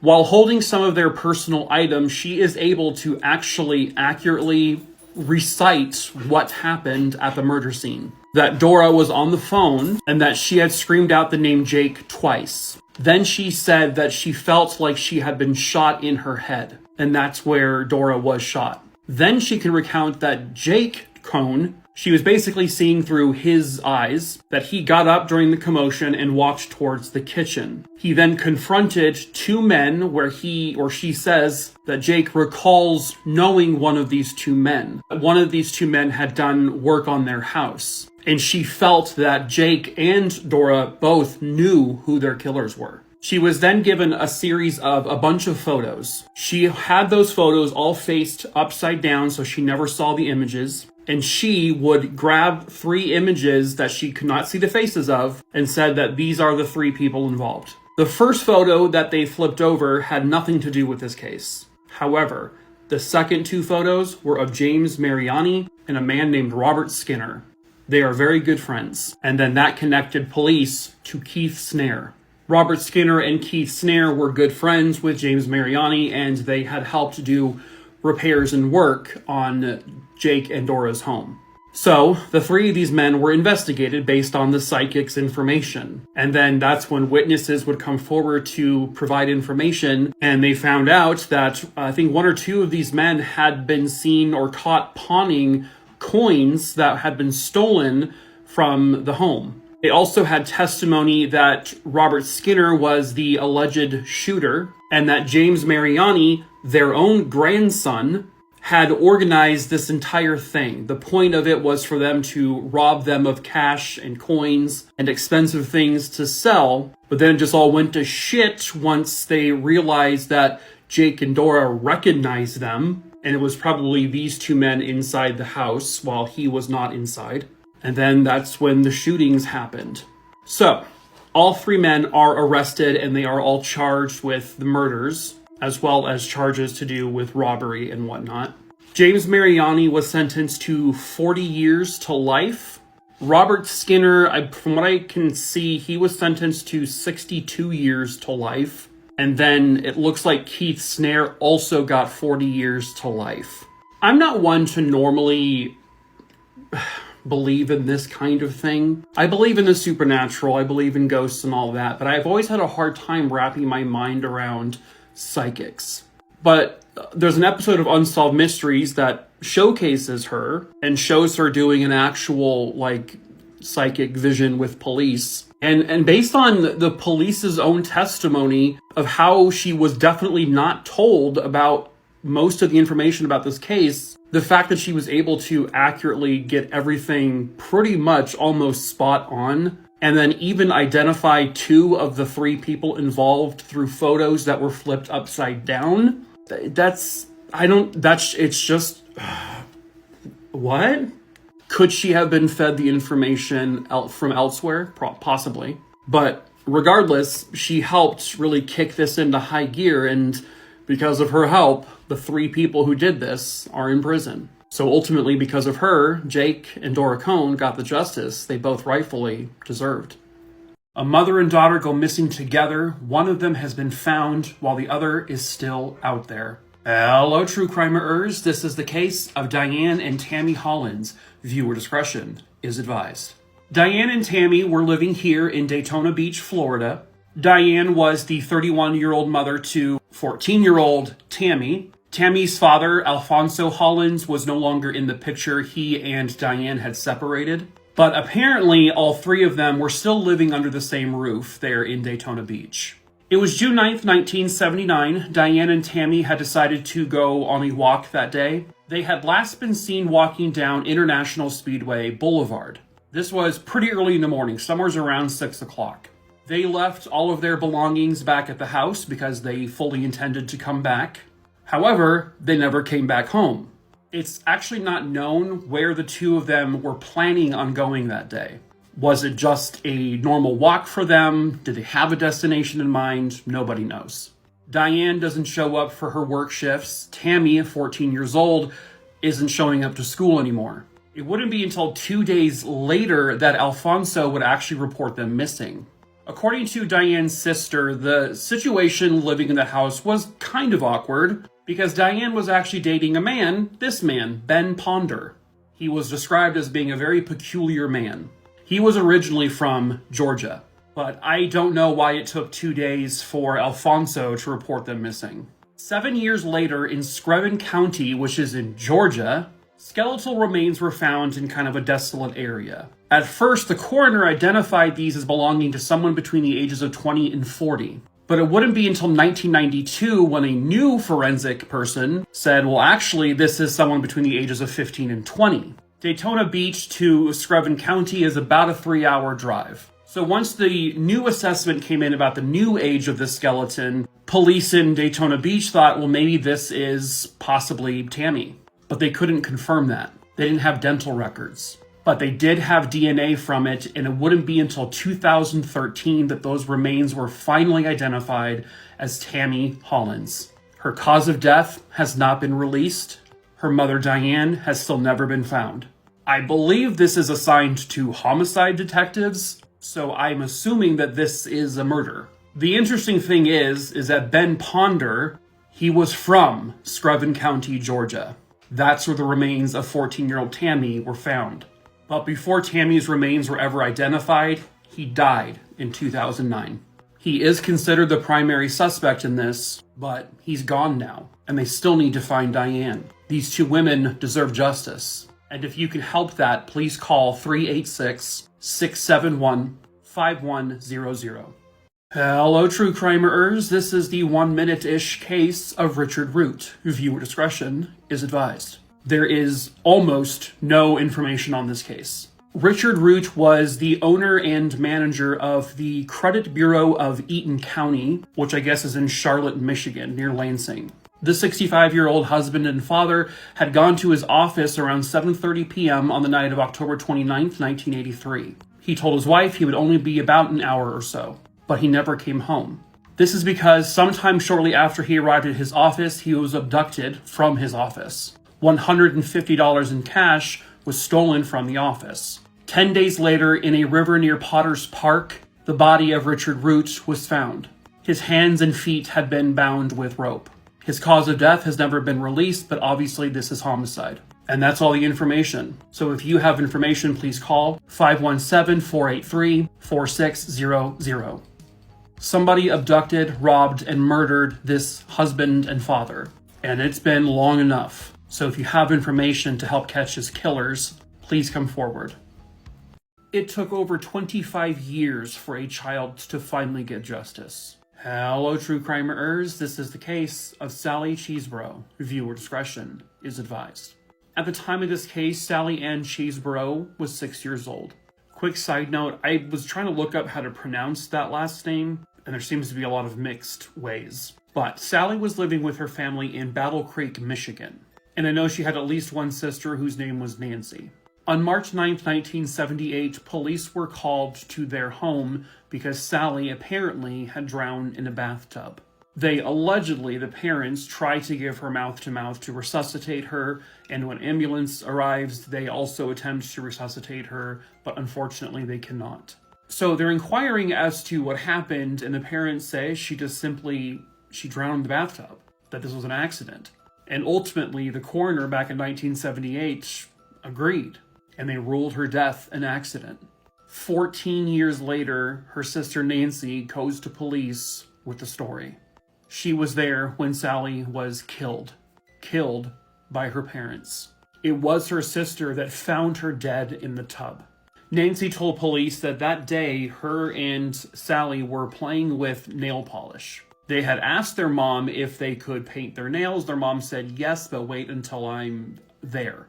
But kids being kids, the two girls used the nail polish before their mom said, yes, go ahead and use it now. This made her mom, Bonnie, very, very upset. 6-year-old Sally took the blame, most of it. Nancy was basically ordered by her mom to fill up the tub with ice-cold water, and that their punishment was to sit in that ice-cold water. I guess they did this separately because later Nancy would walk in and find Sally drowned face down in the tub. And her mom and stepdad were in the bathroom when she was in there. Meaning they either drowned her deliberately or she was drowning and they did nothing to help her. So in 2002, a cold case team looks into this based on this testimony. By the way, the sister waited that long because she was terrified she would be killed. Bonnie Van Dam and the stepdad, David Walton, They would eventually both be arrested and charged with Sally's murder. Bonnie, Jesus.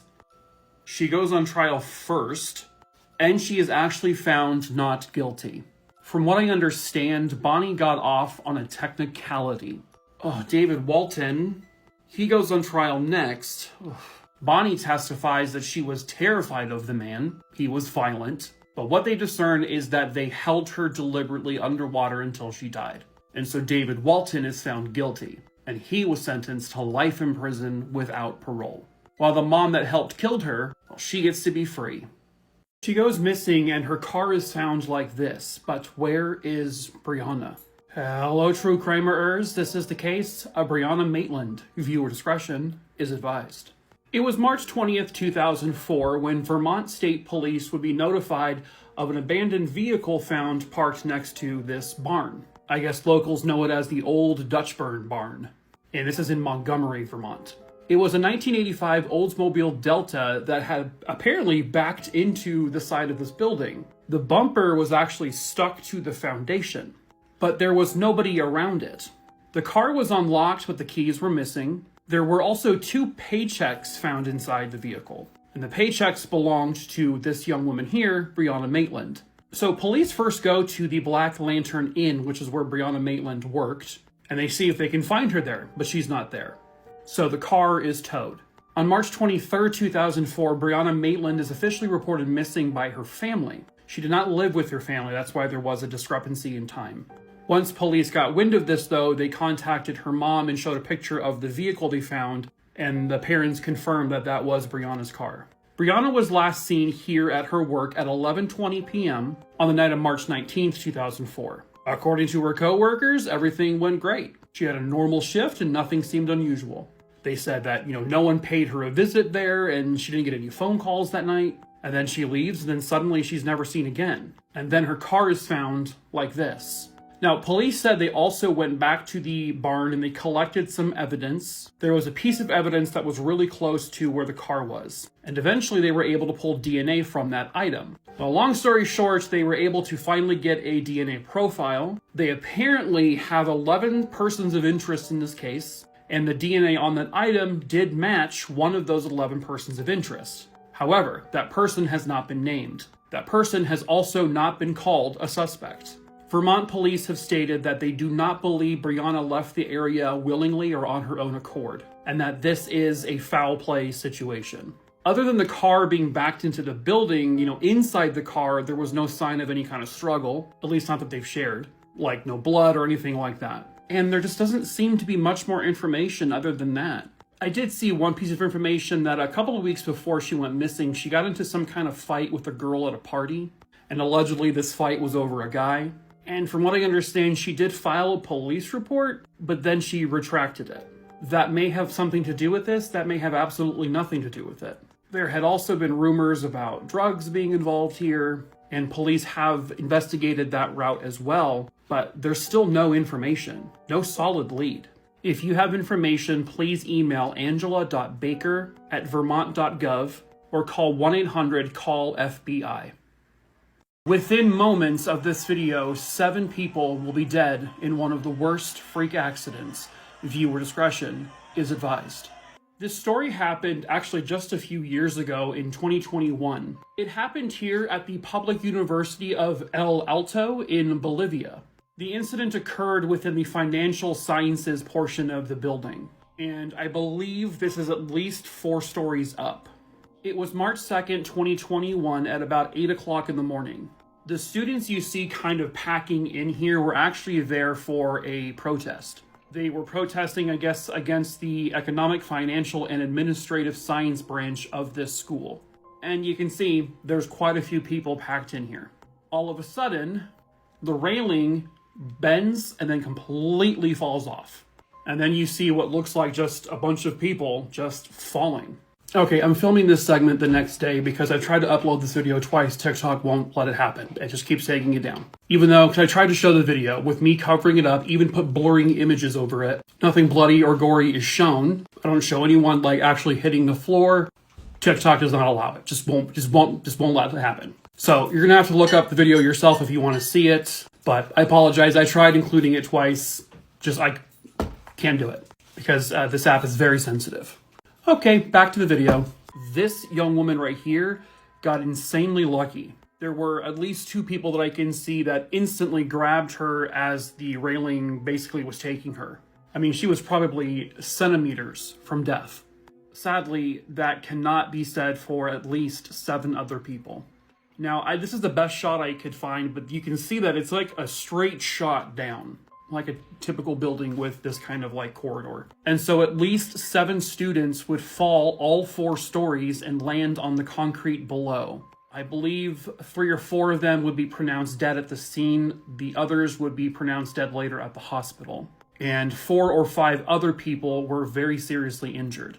To me, it looks like this person, because there's a portion of the video where it pans down and it looks like this person is just like totally like scatterbrained. I don't know if that's because they just saw all these people fall or if they fell and managed to land on that next balcony below and got super lucky. There were people who were like, well, there was clearly 2 people who seemed to be fighting next to the railing, and that's true, you can see that. But I don't know if that's what caused it or if it was the sheer number of people pressing against the railing, more than likely. But I also don't see any other updates since this. Like, I don't know if there was any legal issues or lawsuits. I just know that 7 people died in a really horrific freak accident. A hike with his parents would end in his unsolved murder. Hello, true crimerers. This is the case of Andy Elam. Viewer discretion is advised. Andy and his family were from here, Cathedral City, California. And this particular story happened in 1989. At the time, Andy Elam was a 19-year-old college student at California State University. He was an excellent student, very intelligent, and he had aspirations to become a veterinarian. He was also a very active young man. He loved to run and do like cross-country running. Something that his parents would instill in him because they also loved doing that. And they would go on hikes together all the time. And that's exactly what they were doing on June 17th, 1989, here at the Pacific Crest National Scenic Trail. A very large trail, by the way, that runs for like multiple states. From California myself, never heard of it. But I'm also overweight, so that probably makes sense. It was a gorgeous Saturday morning. Andy and his parents and their dog would get into the car and they would go to the trail. They parked their car and they got out to start walking. This is pretty early in the morning, like before 8 a.m. Around 8:30 a.m., according to his parents, Andy decides to turn around and hike back towards the car. I'm not 100% sure what the reasoning behind it was, but that's what he did.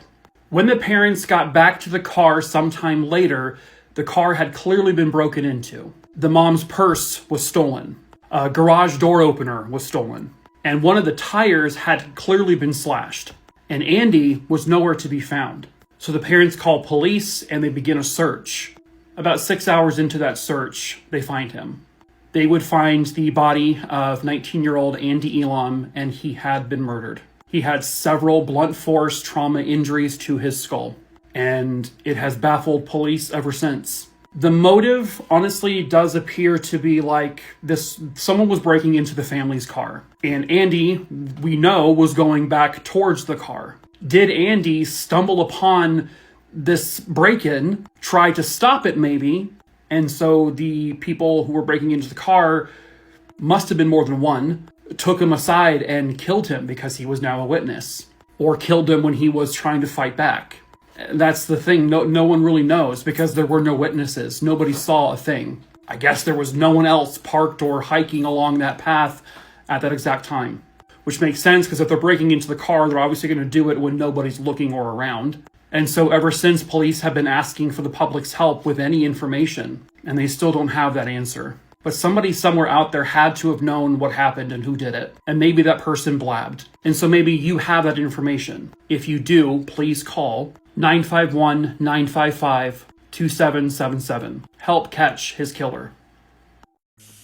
Ooh, old-timey roller coaster footage. This should be fun, huh? Huh? The sounds, the natural sounds of the outside, I guess. Very staticky. This is eerie. This is eerie. There's no noises or is there a serial killer at the end of this fucking thing? Because this is terrifying. Am I the only one on this goddamn thing right now? Okay, well, okay.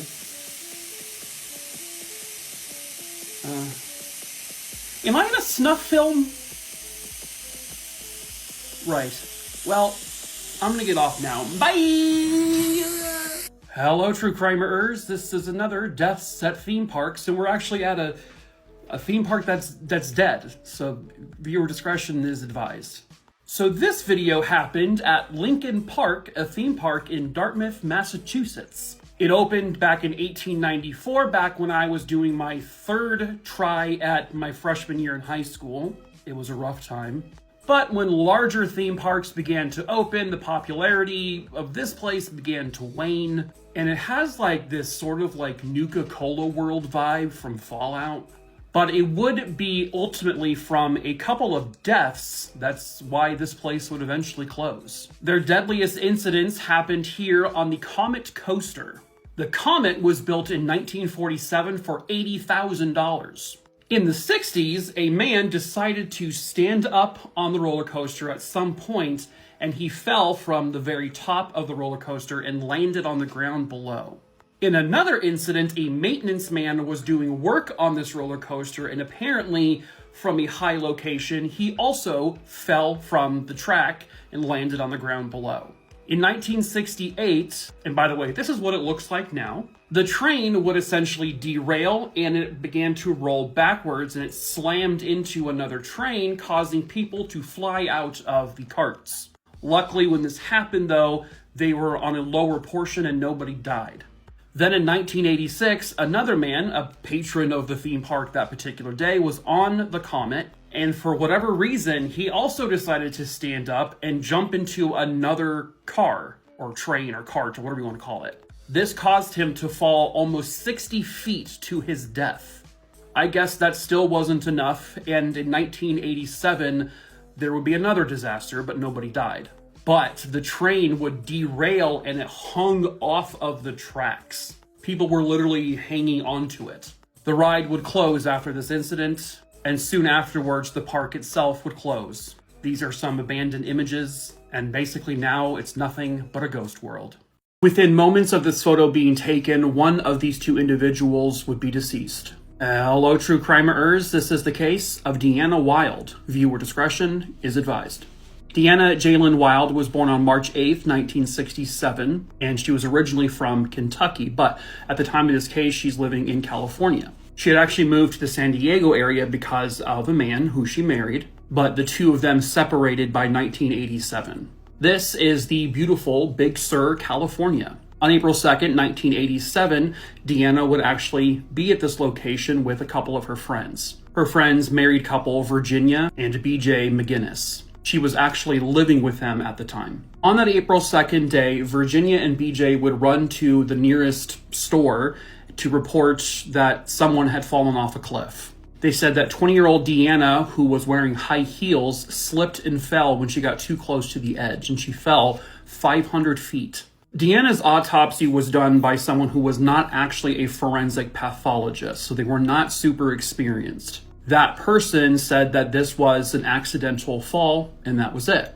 However, Deanna's family would have a second opinion done, and it was determined that she had a basal skull fracture with a blow to the back of her head, which still means she could have fallen and hit her head on something. Virginia and BJ had been taking photos that day, and when people saw the photos, that's when a story was told. So here's a photo of Deanna. This is from the actual day. You can see that she is in fact wearing high heels, and she appears to be happy. But then suddenly in another photo, she looks to be almost intoxicated, drugged, kind of slumped into BJ's arms here. She just seems very out of sorts. Then the photo after that is this one with BJ holding Deanna really close to the edge of the cliff. This is where she fell. Now, if you remember from me saying earlier, Virginia and BJ had said they had gone to a store immediately afterwards to get someone to call 911. But their own camera would prove that that was a lie. Because the next photo that was there was this one, the exact cliff where Deanna had fallen from. Then they took a photo of this direction, then another photo of this direction, and then a random photo of the road. Why are you taking photos when someone just fell off a cliff? Someone that you were with, your friend. The autopsy that Deanna's parents had done on her by a second person also came back with a toxicology report that she had very high levels of something called Elavil in her system. This is a medication for depression, but she had a very large amount in her system, almost as if she had been drugged by someone. There were no prescriptions in her name for this medication. However, BJ McGinnis did have a prescription for it. They also found a $35,000 life insurance policy. The policy was for if something had happened to Deanna, well, a man named James Coates would get this money. Well, who was James Coates? Well, Virginia and BJ's son, who was actually in prison. They claimed that James and Deanna were married. They weren't. And so because he was in prison, Virginia and BJ would get the money. Looking more into Virginia McGinnis's past, they also found out that her daughter and a previous husband of hers died mysteriously, and she collected life insurance money from each of them. So both Virginia and BJ were then charged with the murder of Deanna Wild. One of the biggest pieces of evidence was actually a photo of Deanna's hands. It looked as if someone had taken a rock or something and smashed her hands, which would indicate that she had been holding on to the edge, and either Virginia or BJ or both took a rock or something or shoe and smashed her hands because she had broken nails. And her palms were dirty, indicating she had slid down the cliff. So both of them were arraigned and charged with the murders. Virginia would try to claim that, well, I wasn't even there that day. If you look at the photos, you don't see me at all. Well, they used some very smart people to see this photo taken here of the day in question, and they took this shadow, they figured out how tall this person would be, and it was the exact height of Virginia. Not solid proof, but proof enough. BJ McGinnis would never stand trial because he died in prison before he could ever go to trial. Virginia would go to trial, and here's something unique about this one. They held a large portion of the trial on the exact cliff where this happened. Like, the jury was there, they had the judge there, like they were actually holding the trial there. And in the end, they believed that Virginia and BJ had deliberately set this up and pushed her off the cliff or threw her off the cliff in order to collect life insurance money. So she was found guilty of first-degree murder, and she was sentenced to life in prison without parole. It sounded like they knew who did this, but unfortunately it would take decades to solve it. Hello, true crimerers. This is the case of Cheryl Hall. Viewer discretion is advised. Cheryl was born on June 22nd, 1961. She was one of two kids, and she grew up in a very happy home with her mom and her sister. And she lived her whole life in Aurora, Illinois.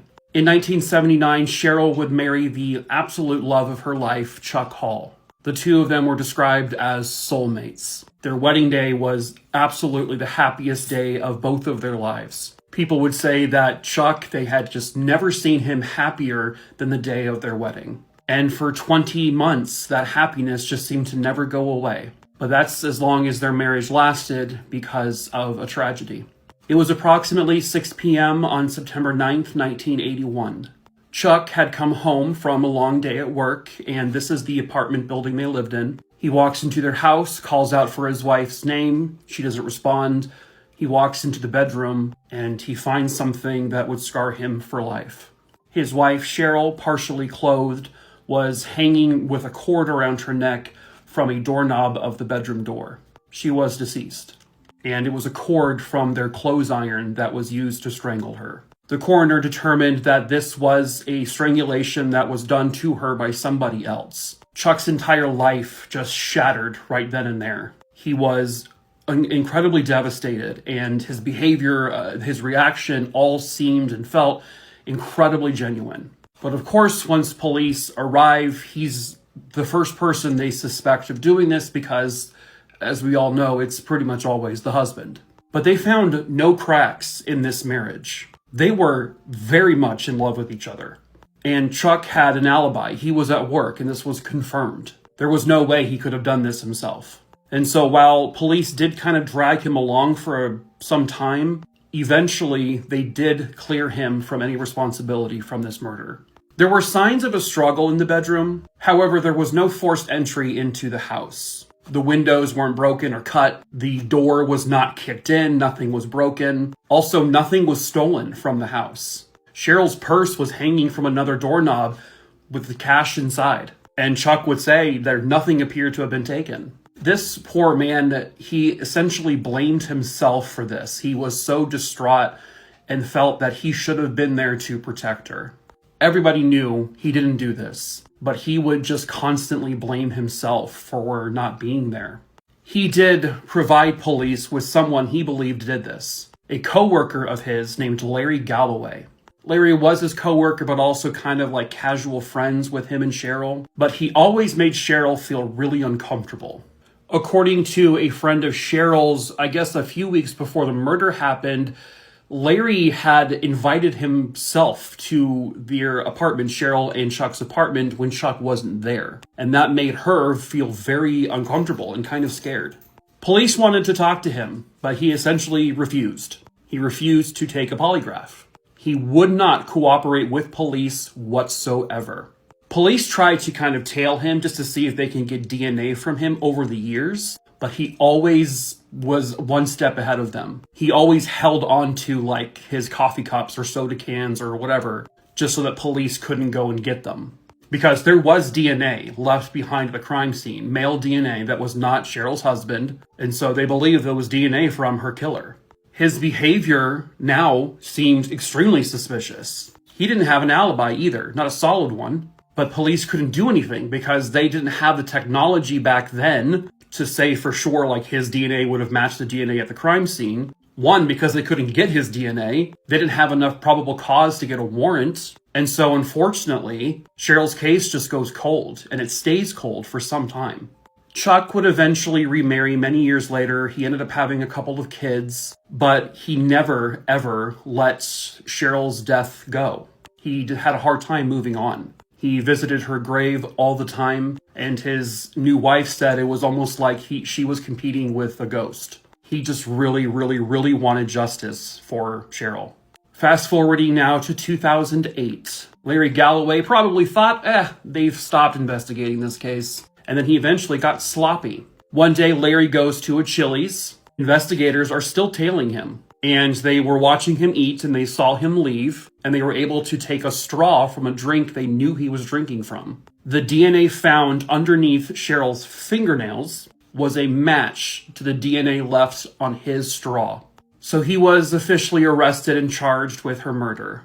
However, the DNA under her fingernails was good evidence, but it wasn't strong evidence, and they had nothing else. And so, unfortunately, they offered him a plea deal, and Cheryl's family very begrudgingly agreed to it because they would rather not take the chance of him being acquitted. So he was sentenced to just 10 years in prison for manslaughter. He would end up being released in 2016 and is now a free man. The news devastated Chuck. He had actually been diagnosed with cancer many years prior. It went into remission, and then it came back. And then like a year or so after it came back is when they were told that her killer got released. But he did hold out until she got justice. He himself passed away from cancer in 2016.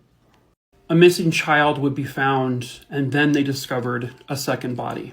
Hello, true crimerers. This is the case of Faye Swetlick. Viewer discretion is advised. Faye Marie Swetlick was born on June 13th, 2013, and she lived with her family in Casey, South Carolina. Faye was only 6 years old when this occurred. She barely had a chance to experience life. Her family would say that her presence would bring a unique brightness to the world. Faye was always full of joy and excitement. She loved everybody that she met. But we will never get to know what she would have grown up to be, to achieve, because on February 10th, 2020, somebody would steal her from the world. Faye was outside playing, as she always did. Around 4:20 p.m., Faye's mom would say that she suddenly stopped hearing Faye playing outside. She was loud when she played, she was laughing and having a good time. But the sounds were just suddenly gone. So she goes outside, she does not see her daughter, and so by 4:55 she has the neighbors helping her search the entire neighborhood for her. And then, when they can't find her, they call police. A search began immediately. They began combing through the woods, they looked throughout the entire neighborhood, they went door to door questioning everybody, but they just weren't having any luck initially. Sadly, 3 days later, behind this auto parts store, police would find the body of 6-year-old Faye Swetlick. She had been buried in a shallow grave pretty much behind her neighborhood. When they found her body, it wasn't the only one. Here in these apartments, which is in her neighborhood, they would find the body of a 30-year-old man named Cody Taylor. He lived in the neighborhood, so he was questioned by police just during the initial investigation, and it appeared that he had ended his own life. Outside of his apartment, in a trash can, they found items that belonged to Faye. They also found in the same trash bag a ladle that had been covered with soil. Well, when Faye's body was found, it had been buried with, new soil. Well, they found a receipt in his apartment that actually showed that he purchased soil, and it was the same soil that was used with Faye's burial. They also found Faye's DNA on an item inside a trash can in his apartment. His roommates, who had come home many hours after Faye disappeared, said that he was clearly trying to cover a smell in the apartment with a bunch of spray, something he never really did before. But the roommates would tell police that they still smelled something kind of strange. This is because the young girl was in his bedroom, deceased, and he didn't actually bury her in the grave until probably several hours before she was found. They don't know the circumstances on how he took her. Nobody witnessed it. Nobody heard it. But they know he did it. There was a ton of physical evidence connecting him to this. And why he did it, we'll never know. Because he took the coward's way out. She didn't get legal justice, but her killer won't hurt anyone ever again. She went jogging down this trail, but would never be seen alive again. Hello, true crimerers. This is the case of Jennifer Bailey. Viewer discretion is advised. At the time of this case, Jennifer Bailey was 21 years old and she lived in Bell County, Kentucky. She was a manager at her local Walmart in the shoe department. She was always in really good spirits. She was always smiling, very friendly. She was described as being very punctual and reliable. And if she was ever going to not be somewhere, she would definitely let you know. Jennifer also was really active, and she really enjoyed running and doing hikes. And on the morning of August 16th, 1990, that's exactly what she was doing. She was going on her morning jog. She would usually do her jogs here at Pine Mountain State Resort Park, and that's in Pineville, Kentucky. Jennifer would drive her mom's Mercury Cougar to the park, like she always did. She then would take her wallet and her car keys and put them underneath her seat, get out of the car, and go on her run. She always returned home. But this day, she did not. When she didn't come home later that afternoon, her mom became pretty worried. And then when she wasn't home by that evening, both of her parents were very concerned. And so eventually they would contact police to report her missing. When they get to the park, they found the Mercury Cougar parked where she would typically park it. There was no sign of a break-in, no sign of a struggle, and underneath the seats were her wallet and the car keys. But no sign of Jennifer. They comb through the entire park, and they are searching, but they're coming up with nothing. Meanwhile, detectives through their investigation realized this is a very crowded park. Not to mention there's a bunch of cars that are constantly driving by. How did something happen to Jennifer and nobody saw it? Jennifer's dad, pictured here with Jennifer, would hold out hope, but sadly that hope came crashing down on August 26, 1990. Some hikers in the area, they would stumble across the body of a young female, and soon she would be identified as Jennifer Bailey. Jennifer had been strangled to death and she was sexually assaulted.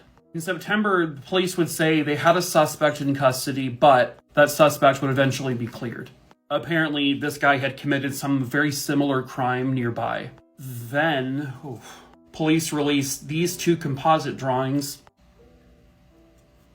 These look like the Wet Bandits. But apparently, men who looked like this were seen in the area at the time she would have been kidnapped and murdered. They may have gone by the names Sam and Edward, but no one ever came forward with identifying them. Eventually, a memorial was placed in the park for Jennifer, but her case has just remained cold ever since. If they have DNA, it has yet to match anyone. They announced they're still looking for her pastel-colored jogging shorts, a white tank top, and a small portable cassette player that the killer may have kept. If you have info, call 606-573-3131. In terms of covering up a murder, this guy was thankfully very bad at it. Hello, true crimerers. This is the case of Shirley Garvin. Viewer discretion is advised. Shirley Garvin, pictured here with a very good friend of hers, was born on May 21st, 1947. At the time of this case, she was seemingly in a happy marriage, and she's married to Mike Garvin. Mike Garvin was a self-proclaimed real estate guru. Turns out he wasn't really all that good at it. From the outside looking in, it appeared the two of them had a very normal, happy marriage. When this case occurred, they had been married for 16 years, and the two of them lived in Jacksonville, Florida. Shirley was described as vivacious, energetic, happy. She had a very active social life with a lot of friends. Shortly before this case occurred, she had inherited almost $1 million when her parents passed away. At that point, she was more of the breadwinner than Mike was. In January of 2003, they decided to take a trip down to Key West, Florida. It was just a little mini vacation to get away from the cold weather. It was the end of January 2003. Mike says that he and Shirley both arrived at the Quality Inn. He says they were both there when they checked in, but by the following morning, he calls 911 to report that his wife is missing. Her purse with her cash in it was still in the hotel room, but Shirley was nowhere to be found. He didn't seem all that distressed on the 911 call either. Police arrive, they scour the entire hotel, they check around as much of Key West that they can, but they come up empty. They don't find Shirley. The hotel staff can't recall ever seeing Shirley, either getting there or walking out of the hotel. According to Mike, he called room service and ordered 2 chicken sandwiches, one for him and one for Shirley, the night before. But according to his own receipt and staff at the restaurant, he only ever ordered 1. As a matter of fact, he ate that 1 sandwich at the hotel's bar, alone. Police asked Mike, okay, well, where did you stop along the way so we can kind of just, see your path, see if anyone was maybe following you. He tells them that on their 500-mile journey, they stopped at a convenience store. They pull up footage from the time he says they were there. Lo and behold, they find Mike inside the convenience store, but Shirley never is seen entering it. This is a 500-mile trip. This is an 8-hour trip, and they're like, she doesn't get out of the car to stretch her legs and use the bathroom?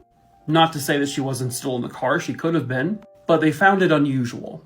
So then police check the toll roads to see their journey, to see if they could find their car. And after looking through hours and hours and hours of footage, they find them. They see their little white car stopping at the toll booth. But when they look closer, they see someone driving it, and they ask him, was she in the passenger seat the whole time? He says, yes, she definitely was. That seat is empty. Shirley Garvin was not in that car. She's not at the convenience store. Nobody at the hotel can recall ever seeing her. This guy is caught in lie after lie after lie. He seems to forget or not realize that cameras exist, that receipts can be checked. This is enough for police to get a warrant to search the Garvin home. They don't really find much there, at least not yet. They are able to search his computer and they find a dating profile on Match.com. A profile where he says he is divorced. Oops. At the very least, this shows that he was not in a happy marriage and he was very unfaithful. They find records that he was communicating with several women. And next up on Mike Garvin's Oopsie Daisies tour of stupidity, he basically leads police to an abandoned golf course. He wasn't aware they were tailing him. He's seen driving there with a female in his passenger seat. He gets out of the car, he does some stuff. Then police afterwards go back to that location to see what he was doing. And it was in this area, they find some freshly dug portions of dirt. And underneath is a human body wrapped in trash bags and duct tape. Soon to be confirmed to be the body of 55-year-old Shirley Garvin. She had 2 gunshot wounds to her head. Her watch was stopped on the date that she was likely killed. She was still wearing it. In the Garvey home, they found rolls of duct tape. Well, she had been wrapped in duct tape, well, the trash bags had been, and smarty pants forensic people were able to basically take every piece of duct tape she was wrapped in. They lined it up with the roll they found in his home, and it was a perfect puzzle piece match. The end of the duct tape roll matched one of the last pieces found on the body. They had astronomical amounts of evidence against this guy. Countless lies shown with receipts, with CCTV, physical evidence from the duct tape. He was arrested and charged with her murder. His motive was likely financial. He couldn't go through a messy divorce because it would make him look bad. Mike Garvin, seeing all the evidence that they had against him, decides, well, there's no point going to trial, so he pleads guilty. He pleads guilty to first-degree murder, and he is sentenced to life in prison without the possibility of parole. Shirley is murdered because her husband is unfaithful, doesn't want to go through the embarrassment of a public divorce. He is hemorrhaging money, while she seems to have plenty of it, and he wanted all of it. And so he kills her instead of going through a divorce. May he rot in hell for eternity.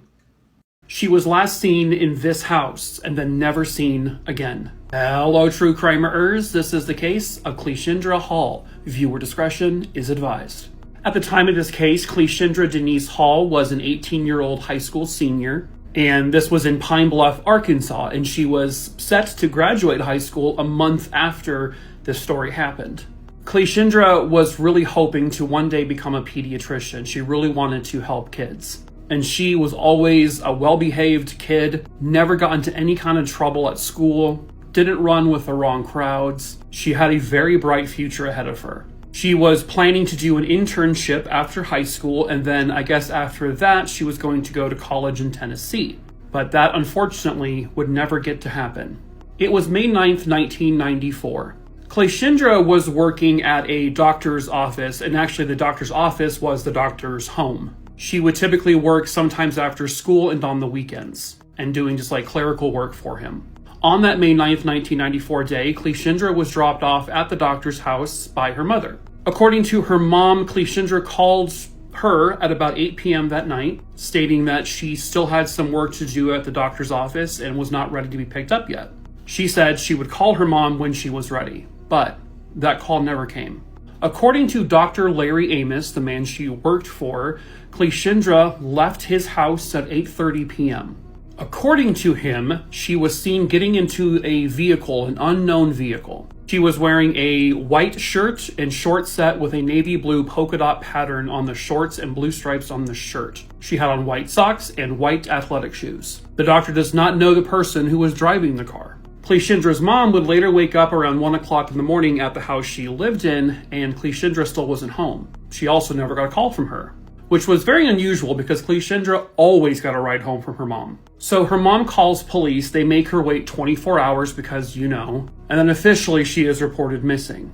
But police did not investigate this thoroughly from the get-go. Even the detective working on this case now says that there were a lot of missed opportunities at the beginning of this case. About 2 weeks after she disappeared, they did do a basic search of the doctor's house, but they came up with no evidence. But this was 2 weeks later. There was a lot of opportunity for Dr. Amos to potentially destroy evidence if he was responsible for her disappearance. In 2012, they finally got a warrant to do a very thorough search of this house, and unfortunately that search came up with nothing.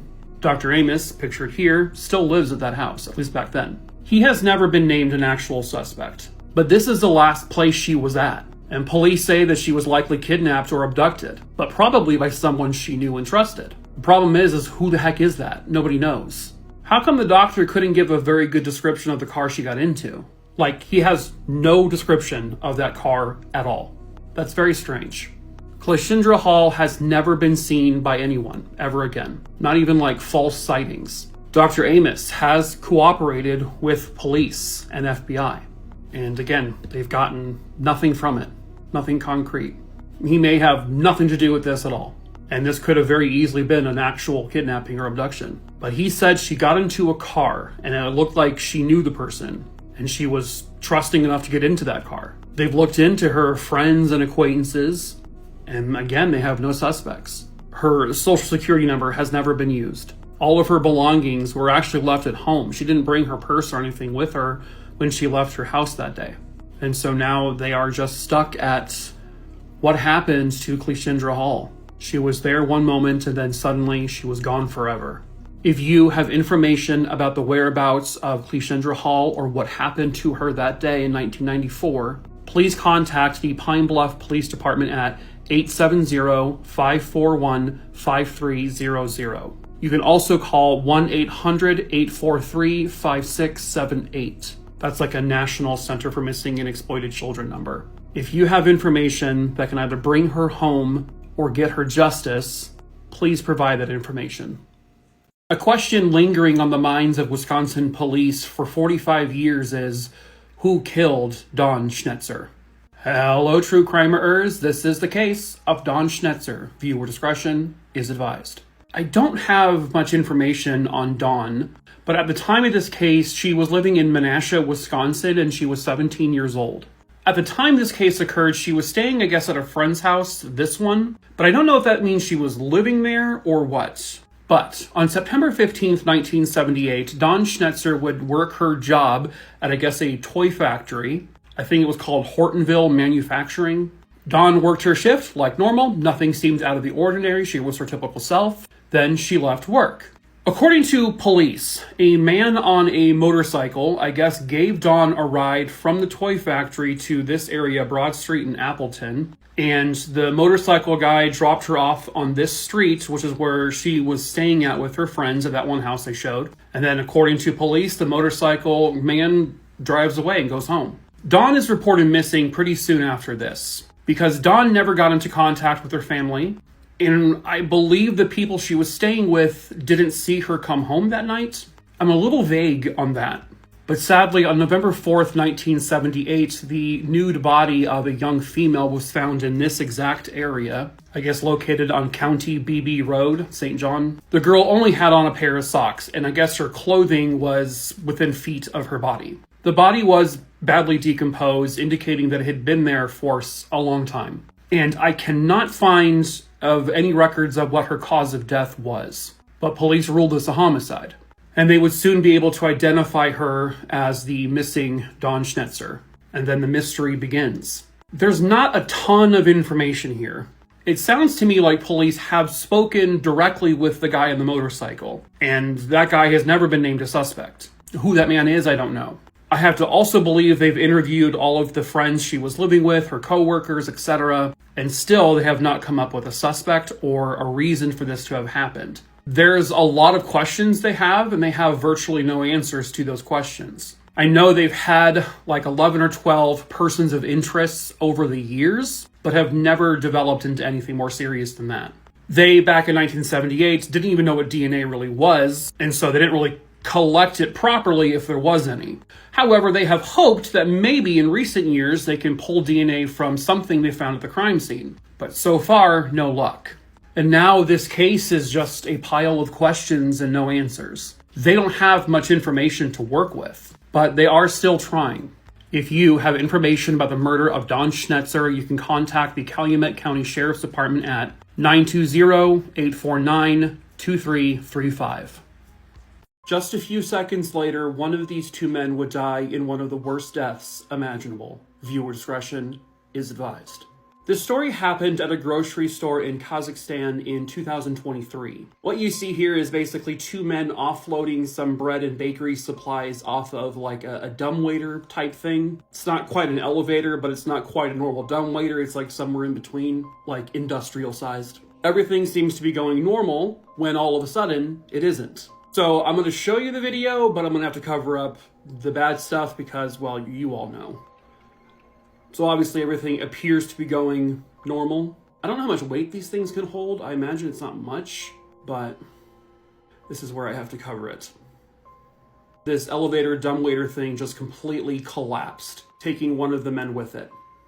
So this man here is in the elevator dumbwaiter thing pretty much the entire time. For whatever reason, this thing just collapses as he is in it. And there's not a lot of information, but essentially it says that this man ends up getting crushed to death by this dumbwaiter elevator thing. Like, it falls a few stories. What's more unbelievable and kind of terrifying is what happens to this man. So this is an image of it dropping. This man here is partially inside. And if you look closely, he appears to fold down in half almost, like front ways. And then he is like launched out. Someone described it like the man was folded up like a pretzel and then shot out like a rubber band. If this was a traditional like elevator, he would be dead. We've seen stories like that before. I mean, he would have just been completely dragged down or just split in half. But it looks like this guy is literally just smushed and then popped out. And he survives. He actually lives through this. I imagine he probably has a lot of injuries to deal with. I don't know the outcome in terms of like lawsuits or, you know, convictions or anything. It didn't appear like the two men were doing anything wrong, but you also have to feel for this guy and his family because this thing just took him with it. I imagine that when this thing kind of just hit the ground at top speed, the whole thing just kind of crushed in on itself, crushing him with it. I hope for his sake it was instant and he didn't feel anything. Unfortunately, this guy here had to feel some things, but he's very lucky to be alive. This is one of the strangest and kind of creepiest unsolved cases I've talked about in a while. Hello, true crimerers. This is the case of Devin Williams. Viewer discretion is advised. This bizarre event happened in Tonto National Forest in Arizona, and it was May 28, 1995. Numerous witnesses would recount seeing a 48-foot 18-wheeler driving through the forest, driving very recklessly. At one point, there were some campers who were driving down the road, and this truck basically began to drive right towards them. And they were forcing the driver of this car to drive backwards. The drivers here said this person looked like they didn't even realize they were there, and that whoever was driving this truck was on some kind of mission. And by the way, no, 18-wheelers never go into this forest. So why it was there is a mystery on its own. It just kept going crazy back and forth, picking up dust and dirt everywhere, driving like a bat out of hell. And then another witness saw someone get out of the truck and kind of begin to walk towards them. And they were like, this person was like mumbling something about going to jail. And they're like, I don't want any part of this. And so they drive away. But the sheriff's department got numerous phone calls about this incident, and so they sent someone out. Lo and behold, they find this 18-wheeler now parked just in the middle of nowhere. The refrigeration is still running. The truck is still running. All of the goods are in the back, but nobody is in the truck. Whoever was in there is gone. The witness who said they saw this man mumbling something about jail, he also said, they made me do it. No, you can't help me out. I'll never get out of here. But it's as if the man from the truck wasn't actually talking to him. He was just talking to whoever. 24 hours later, there are other witnesses who see this man in the forest talking to himself again. He is seen kneeling down with a $20 bill in his hand, and he is flicking it like a flint, as if he's trying to light a fire. He looks at these people and says, I gotta get the grill going. There's no grill there, just a rock. The man then throws something at their car, and so they leave. This is the last time this man is ever seen again. Through the trucking company and also missing persons reports, they discovered that the trucker was named Devin Williams. When the witnesses saw a photo of this man, they all said, yeah, that was definitely him. And it was his truck.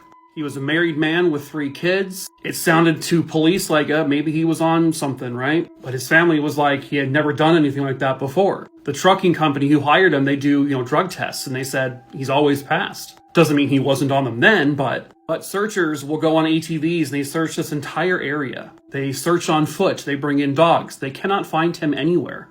Then they blame UFOs. Aliens abducted him, they said. Well, the locals said.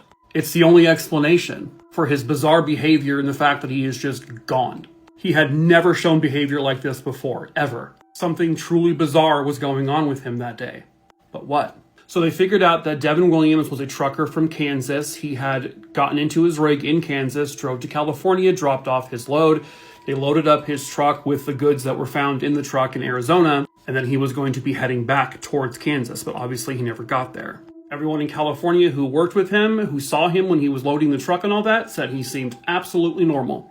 When he left in Kansas, according to his family, according to his coworkers, again, absolutely normal. No signs of anything bizarre. Whatever belongings he had were left in his rig. There was that suspicion, well, maybe he wanted to just pick up and leave and just say sayonara to his family. Maybe that was his motive, his goal. Again, it's either that or aliens, right? No, not aliens. About 2 years later, on May 2nd, 1997, a human skull is found. It was found in a desolate part of this park that was about a quarter of a mile from where his truck was left. It was in an area that had been thoroughly searched before, I think a couple of times, but they never found his body at that point. It was confirmed to be that of Devin Williams based on dental records. His cause of death, however, unexplained. His skull, which is pretty much all they found, had no trauma to it. And even to this day, they have absolutely no idea how he died. They have no explanation for his incredibly bizarre behavior. Behavior that had never been observed with him ever before in the past. Why was he driving through that forest? Because that was not a place where, 18-wheelers are supposed to drive through. What was he talking about in terms of going to jail? Did he think that somebody was after him? This could be anything from, substance issues, sleep deprivation. They've even suggested carbon monoxide poisoning. It could be mental illness that was never diagnosed or ever observed. Nobody knows.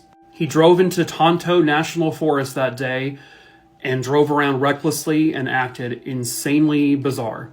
Then, 2 years later, he is found dead just a quarter mile from where he was last seen.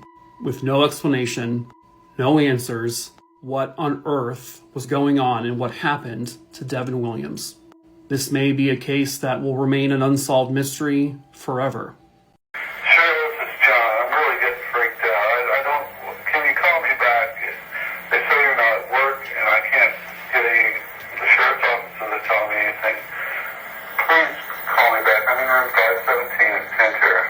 Bye. Hello, true crimerers. This is the case of the Feeney family murders. Viewer discretion is advised. The Feeney family lived here in this home in Springfield, Missouri.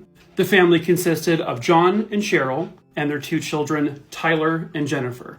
By all accounts, this was a very happy, all-American family. But on Monday, February 27th, 1995, a family member of John's would enter the home and find that Cheryl and the 2 children were murdered. This is after numerous phone calls were placed to the house. The first one I played for you was from her husband, John, and then this one from Cheryl's brother. Cheryl, John, pick up. If anybody's in the house, please pick the phone up. We need to find out what's going on. This is your brother, Doug, Cheryl. What's going on?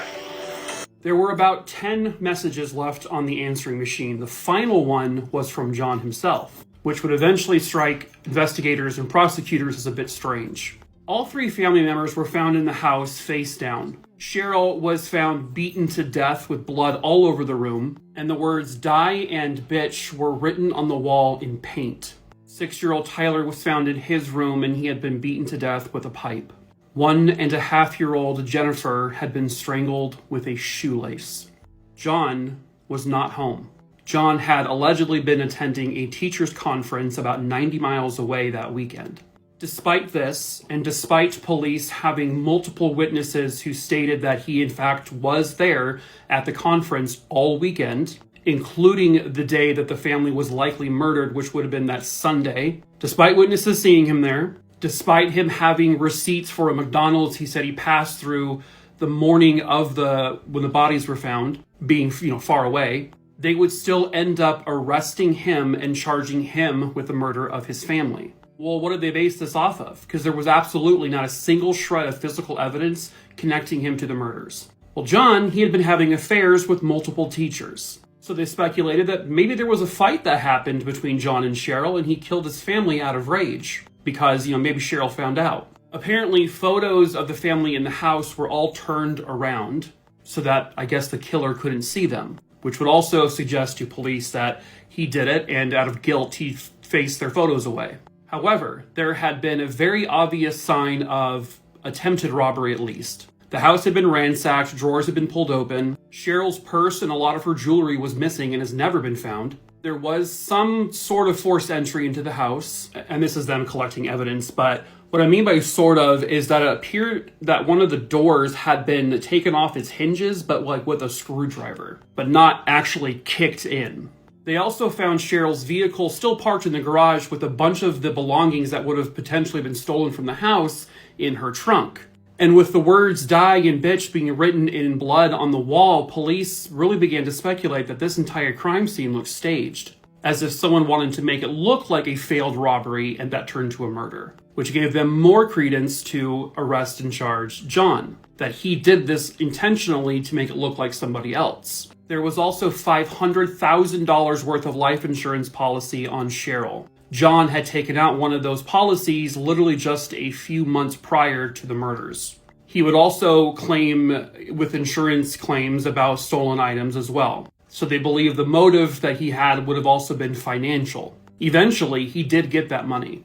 So they had motives, but they didn't have evidence. And they had witnesses who placed him at a place 90 miles away when the murders would have likely happened. John was in a very normal behavior during that entire weekend. He did not seem out of sorts. He also was never observed leaving for any long portions of time. As a matter of fact, one of the hotel guests would say that in the room next to them, which would have been John's room, there was very obvious sounds of movement as if someone was in John's room, again, during a time when the murders likely would have happened. Again, 90 miles away. But they still push forward with the trial. The prosecution actually brought up another thing, that he was someone who played this vampire game, I guess something sort of like Dungeons and Dragons. He had played this game with adult friends, but also with some of his high school students, like at school. And they said, well, that means he's violent because he plays these games. But the friends he played with said he actually always chose very good characters. He never chose murderous characters or evil characters. But this was also during a time of the satanic panic craze, and so to them this was just another obvious motive. He goes on trial, and a jury finds him not guilty, citing complete lack of any physical evidence. And his alibi, which was checked out, was pretty rock solid. He could have had someone do it for him, sure, but they never investigated that. They never investigated anyone else. It was always him, and that was it. And then once he was acquitted, they just seemed to completely forget about the murder of these 3 people. 2 children. There was evidence that someone was in that house with shoe impressions left behind that did not match him. They also discovered that Tyler had hepatitis B, a sexually transmitted disease which they confirmed did not come from his parents. How did that come to be? And was that motive for another killer? This is still unsolved. If you have information, please contact the Springfield, Missouri Police Department. They deserve justice. To me, the scariest murders are the random ones. Hello, true crimerers. This is the case of David Hurley. Viewer discretion is advised. David Hurley had married his wife Pam by 1983. By 1988, they had 3 young boys. They were a very happy family, described as a very normal, unassuming, no dramatics type family. David was a great father to his kids. He loved them dearly. David volunteered as a baseball coach on 2 of his son's baseball teams, and then he was also affiliated with the Boy Scouts. And it was actually the Boy Scouts, that would set off the chain of events in this case. David, along with his brother, were doing a canoe trip for the Boy Scouts on this particular weekend. They were supposed to be leaving on this trip on the morning of June 13th, 1992. According to Pam Hurley, David was really restless the night before, and he woke her up kind of early in the morning, like around 1 o'clock or so, and saying, hey, I'm just going to go get an early start. I'm going to go swing by, pick up some donuts, and then I'm going to go to my brother's house and just wait it out until it's time to leave for the trip. He was in a really good mood, otherwise he just couldn't sleep. So he leaves the house, and then about an hour and a half later, suddenly he comes back into the house. Pam is awoken from a deep sleep because David is screaming for her. She runs downstairs, and David has been shot 3 times. He was bleeding profusely from his chest, his shoulder, and his back. So she calls 911 and an ambulance is on the way. David actually appears extremely calm given the fact that he has 3 gunshot wounds to his body, and he's able to relay the story of what happened. Just before 3 o'clock in the morning, David Hurley gets to the Dunkin' Donuts where he picks up the donuts. Then he starts going along Route 22. By the way, this is in Turtle Creek, Pennsylvania. All of a sudden, a car comes up next to him and sideswipes him. David, in his van, pulls off to the side of the road, and the car that sideswiped him also does the same. David tells his wife and then later the police that the man was driving the car like this. A champagne-colored Honda Prelude. He thinks 1989, maybe 1990 model. But at any rate, the man gets out of his car. David gets out of his because he thinks they're about to exchange some insurance information and that it's just going to be a harmless thing. Well, this man just walks up to David and punches him directly in the face. As David backs up, the man takes out a gun and then just shoots him 3 times. Once point blank in his shoulder, and then as David turns, he's shot in his back, and then he ends up getting shot in the chest when he's going into the car. He's able to start the car and speed away past the man.